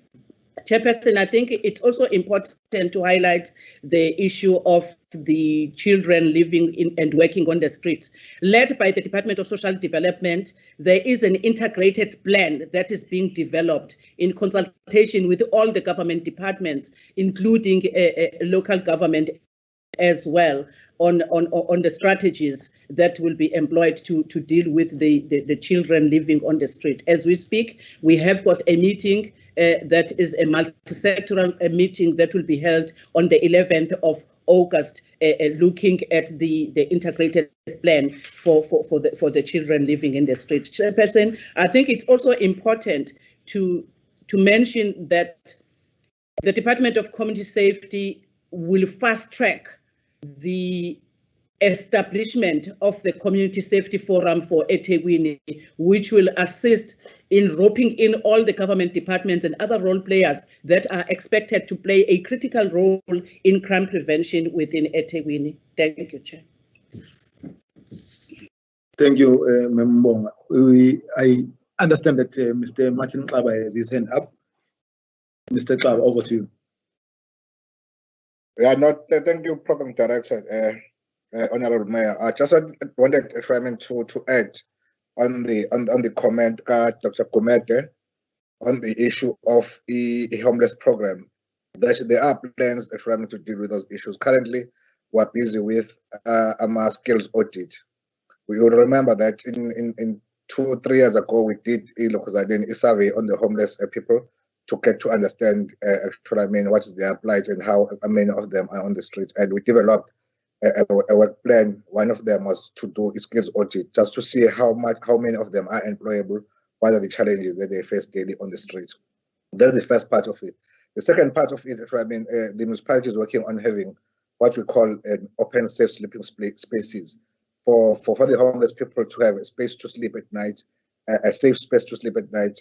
Getting and putting in their clothes and belongings in lockers, as well as having a skills program being conducted by various NGOs that we work with.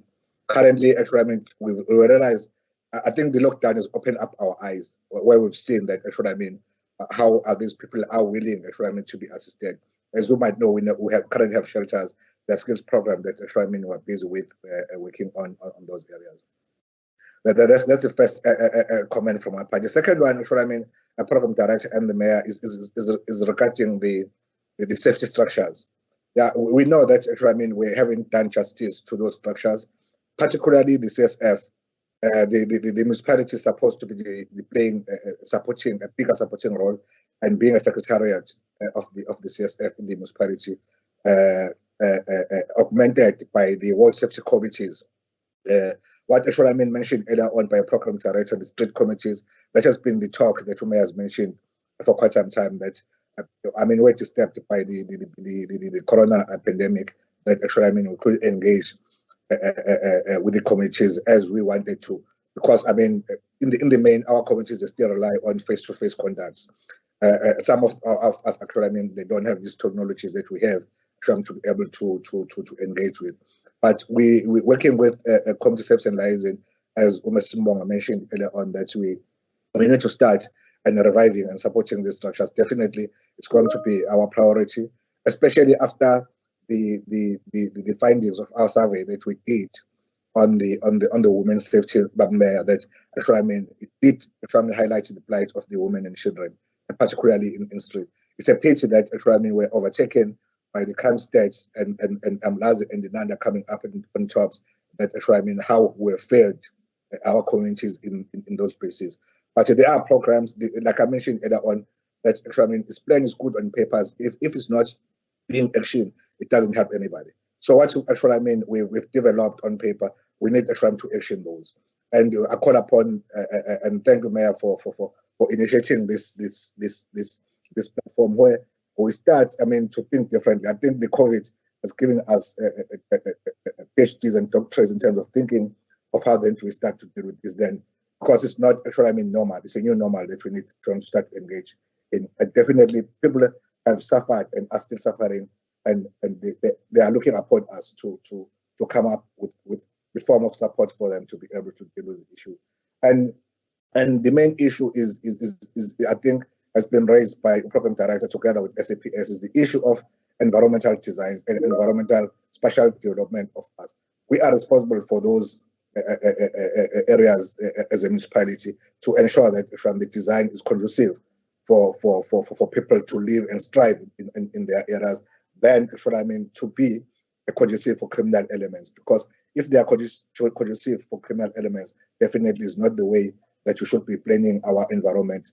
I know that we've inherited the apartheid spatial planning, but we need to change that. I think we can't be talking about this thing for the last 24 years and not doing anything about it.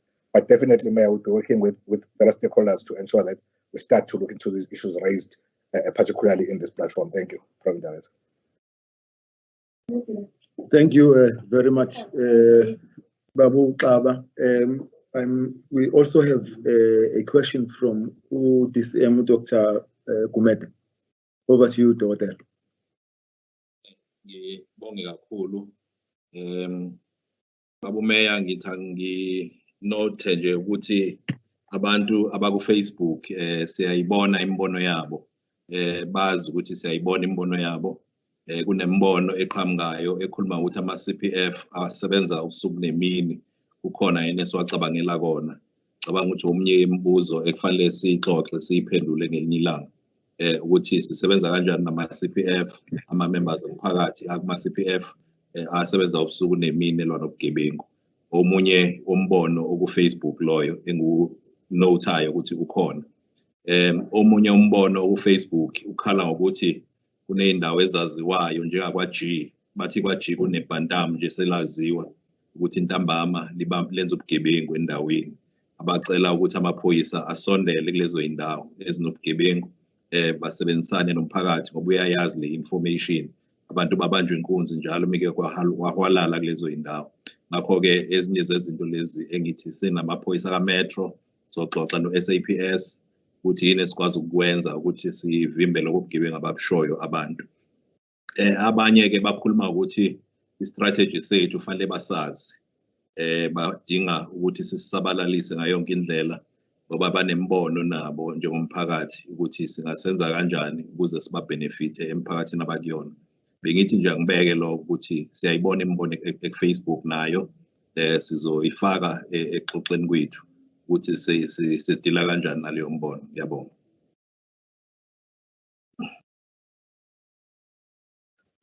Siyabonga kakhulu Gqirha. Isaxoxa ngalokho ngaphambi kokuthi sinikeze usokhaya wethu ubaba uMbimbi. Kunezinto ezimbadlwana nje engifisa ukuthi ngidlule kuzona. Eyokuqala ile nto ukuthi ngasathi kwenziwa i-presentation yesiphoyisa. Enye into evelile is that i-ratio yamaphoyisa in comparison to abantu bomphakathi kube umuntu iphoyisa elilodwa kubantu abangaphezulu kwenkulungwane, 1/1000. I think it's 1344 if I'm not mistaken. Now i-rule of thumb ngokujwayelekile mesikhuluma ngento yokuphepha, mesikhuluma nje ukuthi sine-gathering kuye kuthiwe imashali elilodwa likade abantu abawu-10. So angazi bangako-10 ku-1000 nento mphathiswa. Into yesibili engiyikhayo la ile nto ukuthi into yama-crime patterns and trends, it's important for us to understand ukuthi kwenzekani so that ama-interventions will be informed by leyo information esisinayo. Okusho ukuthi akufanele kube ukuthi sivuke ekuseni sithi siyokwenza i-awareness kodwa kungekho into esi-informayo kulokho. So kubalulekile-ke lokubambisana kwethu ukuze sikwazi ukufika kulokho. Enye into esithathe engiyikhayo la ile nto ukuthi there are causal factors okuyiwona imbangela yokuthi kube nalezi nkinga esinazo. There is a guy engimaziyo oyaye ethi it does not help to mop the floor when the tap is still running. Akuze kusizayo kakhulu lokho ukuthi sigijimele ukuyosula phansi kanti umpompi lo okuyona ovuzayo awuvaliwe. So kungcono kube ukuthi sivale umpompi lo ukuze sikwazi ukuthi sibhekane nalezi ngqinamba. Ngiyakhumbula nje ngelinye ilanga we had a community meeting khona eMlazi, and one doctor obe ne-surgery ka-B wathi because of i-crime he has decided ukuthi useyahamba khona because every other time kuze umuntu eze e-surgery ubanjwe inkunzi. So it also impacts even economic activity because lo muntu osuke njalo usuke elethe izinto eziningi around yena egcina seyilimele ngenxa yalobudlobongela obubonakalayo. Mase ngiphetha-ke kulokhu engikushoyo. Kuthiwa ngelinye ilanga kwahlangana abantu emngceleni wasezulwini nasemhlabeni, wasezulwini nasesogweni. Kuthiwa bebehlangana labantu ababili base beyabuzana ukuthi ikhamba kanjani lo. Wayesephendula lo osesogweni wathi yena sinenkinga laphana. Asikwazi ukudla. Inkinga esinayo yenza ukuthi ungakwazi ukudla ingenxa yokuthi imfologwe esinikezwe yona iyimithi ubude. So umuntu mase kufanele ayifide ngathi kusanda kuba inkinga leyo. Wayese ethi uhamba kanjani ezulwini. Wayesephendula lo sezulwini wathi yena cha thina sinayo inkinga. Kodwa-ke inkinga into esengi-identifyile ukuthi thina ezethu imfoloko zo-2 meters. So usho iphindwe kabili kunani. But into eyisilekelele thina ile nto yokuthi umuntu ongaphesheya kwetafula ufida ongaphesheya bese ukuthi nalo okade mfida naye bese yamfida. So that then talks to into yokuthi if kuwukuthi siyalekelelana siyasebenzisana singakwazi ukuthi siphume kulezi ngqinamba esikuzona. Ngalawo mazwi ngithanda ukuthi ngithathe intambo ngiyibeke kumhlonishwa imeya, worship the mayor of eThekwini, ukansela ubaba uKhawunda ukuthi asinikeze indlela yaphambili. Ngiyabonga Empimpi. Sibonge kakhulu baba uShobede ngokusiphathela uhlelo kahle kangaka. Nembono osinikeza yona in between siyayithatha ibalekile. Siyabonga kakhulu ngalo msebenzi. We started by saying that this is not a talk show. This webinar must produce results.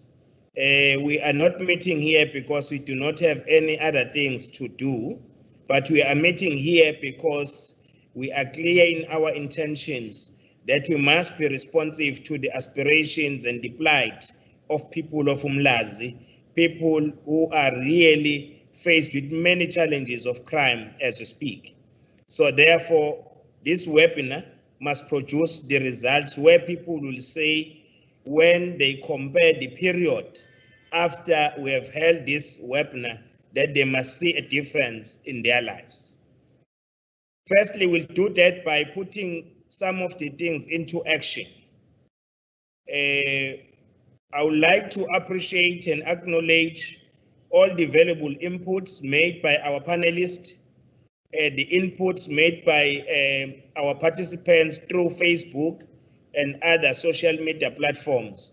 We value your contributions.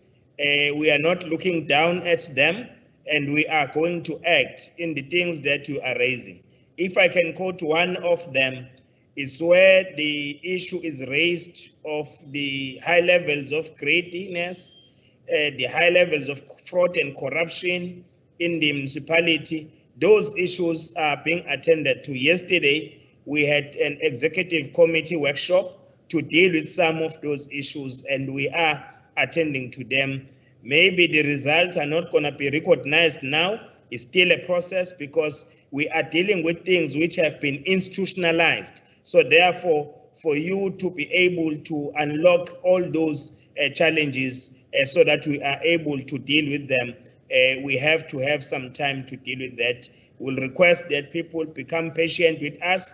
Yes, we can say corruption and fraud are at the highest level, but the fact of the matter is, as the leadership of the municipality, we are not folding our hands and we are not corrupt, and we are going to be able to defeat the scourge of corruption.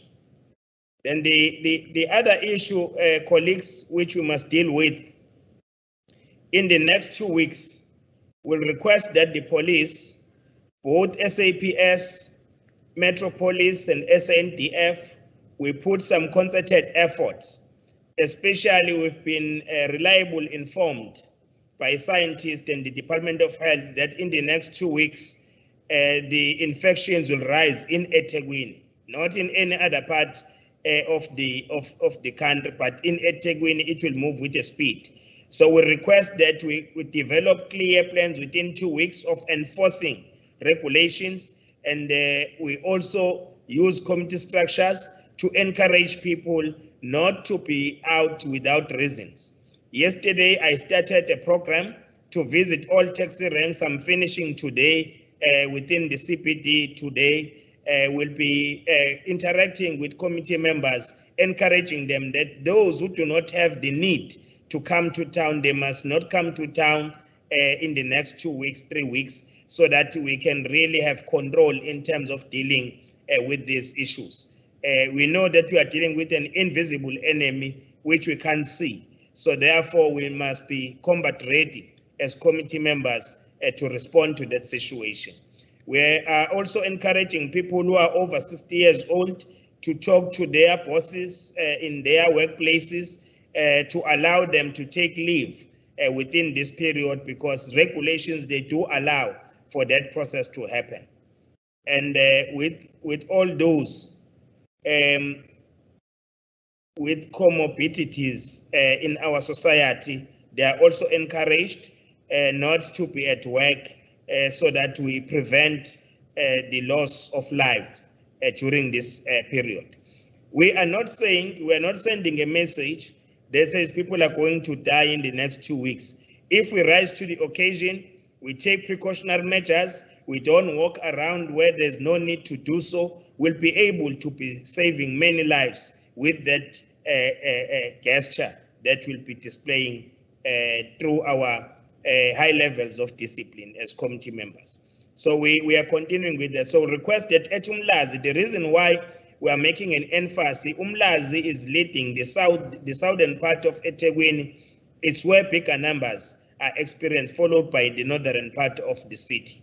So it's therefore important that police should be visible, police should assist committee members to adhere to regulations. That's a period in the next 2 weeks. So we therefore have a task from here, or if we can use the language of the township, you have the date, SAPS and Metro with the members of the public. Then let's move to the next one. We have spoken about one participant raised the issue of G section and the bantam that it's a well-known issue. The challenge that I tend to have colleagues, even when I was the MEC for community safety, is that we can't embrace hotspots as if they should form part of our lives. Hotspots must be rooted out, because we know that in that bus stop, people can't walk freely because there are high levels of crime and incidents in that bus stop. But the challenge that we always ask ourselves, why we do not have a response to that?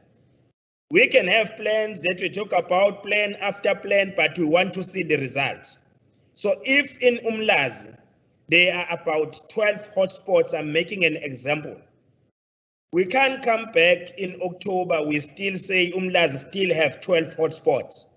When we meet in October, we should say Umlazi remain with only 4. We have dealt with the other hotspots. 8 of them have been dealt with because our strategies and the plans and the intelligence-driven operations have assisted us to defeat those particular hotspots, and we emerge victorious in putting them aside. Now, it can't be, I always make this example. In one of the small towns, I was briefed by the police when I was the MEC. They told me that, you know, MEC, in that corner next to the post office, it's a hotspot, people can't walk freely there. I'm briefed by the police. The police are telling me what they're supposed to be dealing with. So I don't think that we need to tolerate such behavior. So when where there are hotspots, Colonel, let's deal with the hotspots. We know them. Not the plans after plan, but we must see the results. Because the test of the pudding is in the eating. It's not how many slogans we talk about defeating hotspots, but people need to see the result. Those hotspots must be rooted out. So we can't meet because we'll be meeting maybe in the next 2 months. So when we meet, we want to get clearer actions that have been taken, and we want to see the result in relation to that. If there were 12 hotspots, we want to see them being reduced because the police have been visible. The police have worked tirelessly with the community members, and we must stop this thing where the informers give you information, tangible information, but instead of paying those people who give you tangible information, you go and pay somebody else who's close to you. There is funding from government which is available for these purposes, but that fund is abused. I give you information, but you go and pay your friend. So that must come to an end. Those who give reliable information in the incidents that have happened and people have been arrested, let them be compensated so that they'll have courage to continue to do so. But when the process is manipulated, they're not going to assist you. But Colonel, I also want to challenge you. In Umlazi, as the station commissioner, there is no coach of any football team who does not know the people who are active in scoring goals and the people who are active in scoring own goals. You must know your team. From your team, isolate the criminals and remove them out of your police station. Otherwise, all the things we are talking about here, they are not going to happen, because the same information is going to be shared with criminals. When you develop operations, those operations will be well known by the criminals themselves and run away. So start removing the criminals who are wearing your uniform in your police station. You'll see the results. But if you still keep them, you embrace them, you massage them, they'll continue to work against you. Now, the issue as well of shutting down the hotspots, I want to raise a very disturbing issue. I've recently seen in Umlazi, when the criminal was going to be buried, I've seen the criminals taking over control. They've banned cars. Their ritual or their culture is that when one of the criminals, especially the high profiles, when they die, they must die with at least one police officer. And after that, they must go and hijack cars and burn those cars. I've seen cars being burned in Umlazi. The question that arises, why do we allow that to happen? Does that mean that we don't have profile of the criminals in Umlazi in such a way that we can't even know that a particular criminal is going to be buried on a particular date? So we must correct that. That's a big mistake. Because you have profiled the criminals, when these people die, you must know as early as possible. Put systems in place when they go and attend the night vigils, or night vigils are closed for now. When they go and attend to the families to go and express their condolences there, you must be there as police. Because that is where you are going to find hardcore criminals visiting that family. But now these things, they just happen. They visit these families freely. They hijack cars. They ban them. These things are on social media. People have totally lost confidence in the system because we allow those things to happen. Close the ranks. Go there. Know the criminals. When they've died, you must be proactive. Have clear plans to ensure that they don't do as they wish. We can't be governed by criminals, and we can't co-govern with criminals. So those minor things, which we may view them as minor things, they add value to the work that the criminals are doing in our society. So it becomes a victory when they were able to burn cars, when they were able, even in the funeral, to open fire on air. There's no police officer there. So when there is a burial for a criminal, you must be there. Brigadier James, your teams must be there. Why they must be there? Because you must show those people that we are not a lawless society. No one must be allowed no one must be allowed to shoot on air, because that is not allowed. Arrest them. But beside that, go and look for your wanted in those funerals. You'll find them. Why should you wait to find those wanted people? They are there in those funerals. Go and arrest them. That's what you want to see. And that's a change our people want to see in their lives, so that we can guarantee that their lives are safe. So if we still allow these criminals to do as they wish, we are not going to defeat crime. So that's an emphasis we are making, especially with you in Umlazi, that let's take that responsibility serious. Of course, you are not going to be working alone. Communities will give you information that somebody so and so is going to be buried. So make use of that information to prevent the activities we have highlighted. Then the other aspect, colleagues, we will be convening the Community Safety Forum interim process in preparation for the launch. In the next 3 weeks, both Community Safety and Safer Cities must work on the ground, looking at the structures which are still functional and how the representation will be made in that particular forum that will be convening in the next 3 weeks. And that forum must be convened immediately after the 2 weeks are spoken about, so that we start preparing for the launch in our municipality. We'd like to challenge the youth. Kusel, the youth must come up with innovative ideas. I've seen one young person from Hillcrest. He developed an app. That app assists committee members whenever you observe some incidents or you see people attacking you, approaching your house and all of that.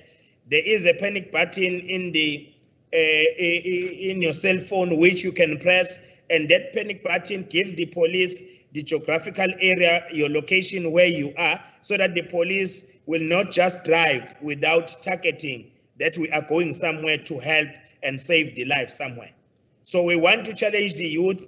Those apps must be developed, especially in these hotspot areas like Umlazi, INanda, Phoenix, Mpumalanga, Hammersdale, your Chatsworth, and many other areas.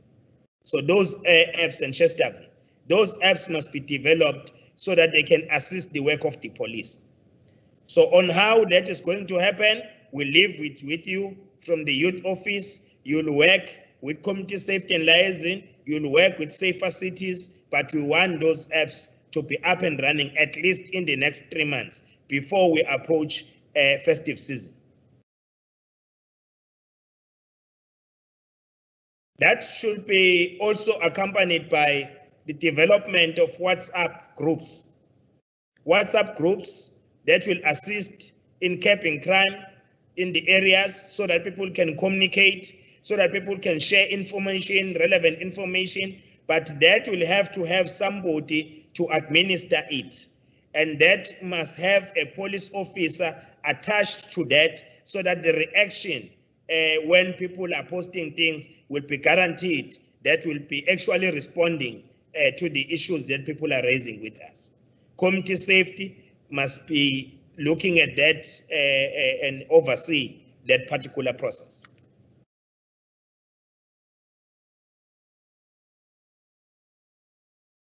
Yeah, we have heard about the victim-friendly facilities. It's a good report, but in a period of a month from now, as a mayor with the team that will be working on issues of safety, we must stage a visit to Umlazi to see those facilities, whether they are in existence or not. We would like to see them being serviced, being really assisting people who are victims of gender-based violence. So we'll stage visits in a period of a month from now to do such. We'll request that the community of Umlazi have been complaining. I remember that around Ujonen, people, you'll know, Shobete, that people gave us the memoranda. And we started to do some work, but now I'm no longer with you. So we'll request you to follow up those so that you brief the MEC on the progress that is being made. But just make few examples, take the few cases which they highlighted in that memorandum. Let's make follow up on those cases. If those criminals are still walking freely at Umlazi streets, I will say that we are doing nothing, Kenneth. You know, they are well-known criminals. Nkolis Kaunda, a well-known criminal in his street. And we've got cases against Nkolis Kaunda. Those cases are rape, are murder, but those people, they are still walking freely in the township. We can't allow that. No, we can't allow that. That means we are not doing our work. If you have committed a murder, if you have committed a rape, let us not allow you to have the whole month of freedom. You are walking on the streets, we greet you, we kiss you, we do everything with you. Let us have a targeted approach. A targeted approach will suggest that we know we must profile those people. At Umlazi, let us not complain about crime. It's not every citizen of Umlazi who is a criminal. Those are few people, they are less than 10, but they are commanding the whole Umlazi. Let's know them by name and surnames. Let's know them, which churches they do attend, because some of them, they attend churches. Let's know their girlfriends. Who are their girlfriends? So that when we want to catch them, we can go and wait for them in their girlfriends' houses. Let's know where do they buy their bread. So that's how we must elevate our work. Otherwise, we live with criminals, we embrace them, they think they are bigger than the society because we allow them to share the space with us. We can't continue doing that. If the police, they do their work, we must stop that. They are well known. Profile them. You have specialized units. Those specialized units with highly trained people must look for those criminals because they are dangerous. When they shoot at them, they must not read the Bible to them. They must also shoot back at them. Use all the powers the legislation gives them, that when their lives are in danger, when people threaten the lives of our communities, those police officers must be able to defend, because police are the shield of the communities against the heartless criminals. Let's do that. Akekho umhlali ozohamba memeza zafa kabuhlungu ingane zabantu zife kabuhlungu bezobulela abantu abangaka emphakathini. When people decide to kill the members of the community, how come that you'll still have the community members who will ask when those people were attacking the police, why the police did have to shoot them? We can't be on the side. We can't be on the side of criminals. As much as we acknowledge and embrace the rights that they do have as human beings. But if they are human beings, they can't be doing things they are doing.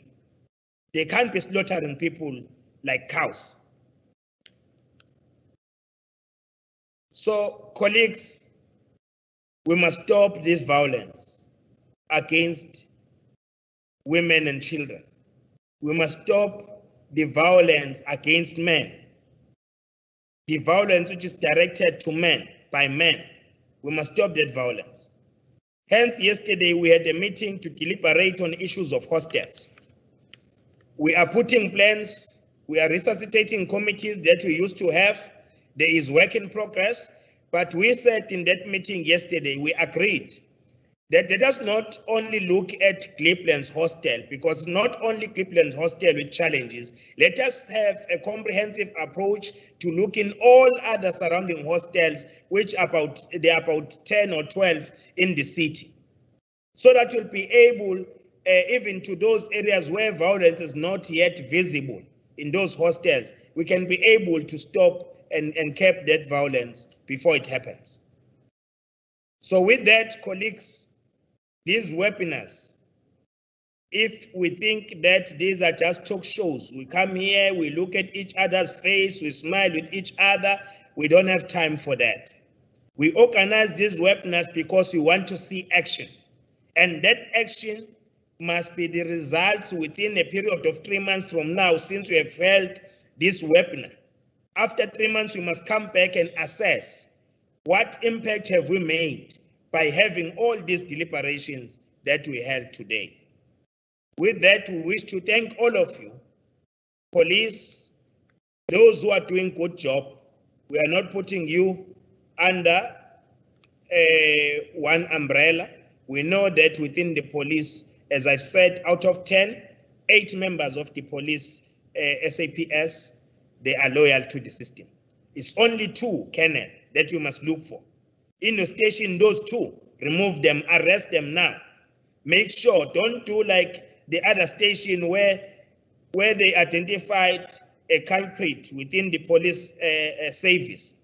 Then they just remove him from one unit to another unit. So you are sending that person to commit the very same crime, but committing now in another unit. So we want to see those people getting arrested. Thank you very much, colleagues. Prof, thank you very much for your input, as you always do. Prof Hemson, all our contributors, the Gender Commission, who are part and parcel of us, Human Rights Commission, Department of Justice, who have been part of these engagements. Let's work together. Men's Forum led by Bishop Mkunu, thank you very much. The Interfaith leadership, Siyabonga Pastor Ndlovu, for your presence and the opening prayer, as we are going to be rendering the closing prayer as well. But thank you very much, colleagues. To us, this is refreshing. To us, if we can commit ourselves from today that enough is enough. Let's stop gender-based violence. We are going to win. Let us have courage and determination. That it's not criminals who will be on top of us. It's us who will emerge victorious. With those words, thank you very much. Thank you very much,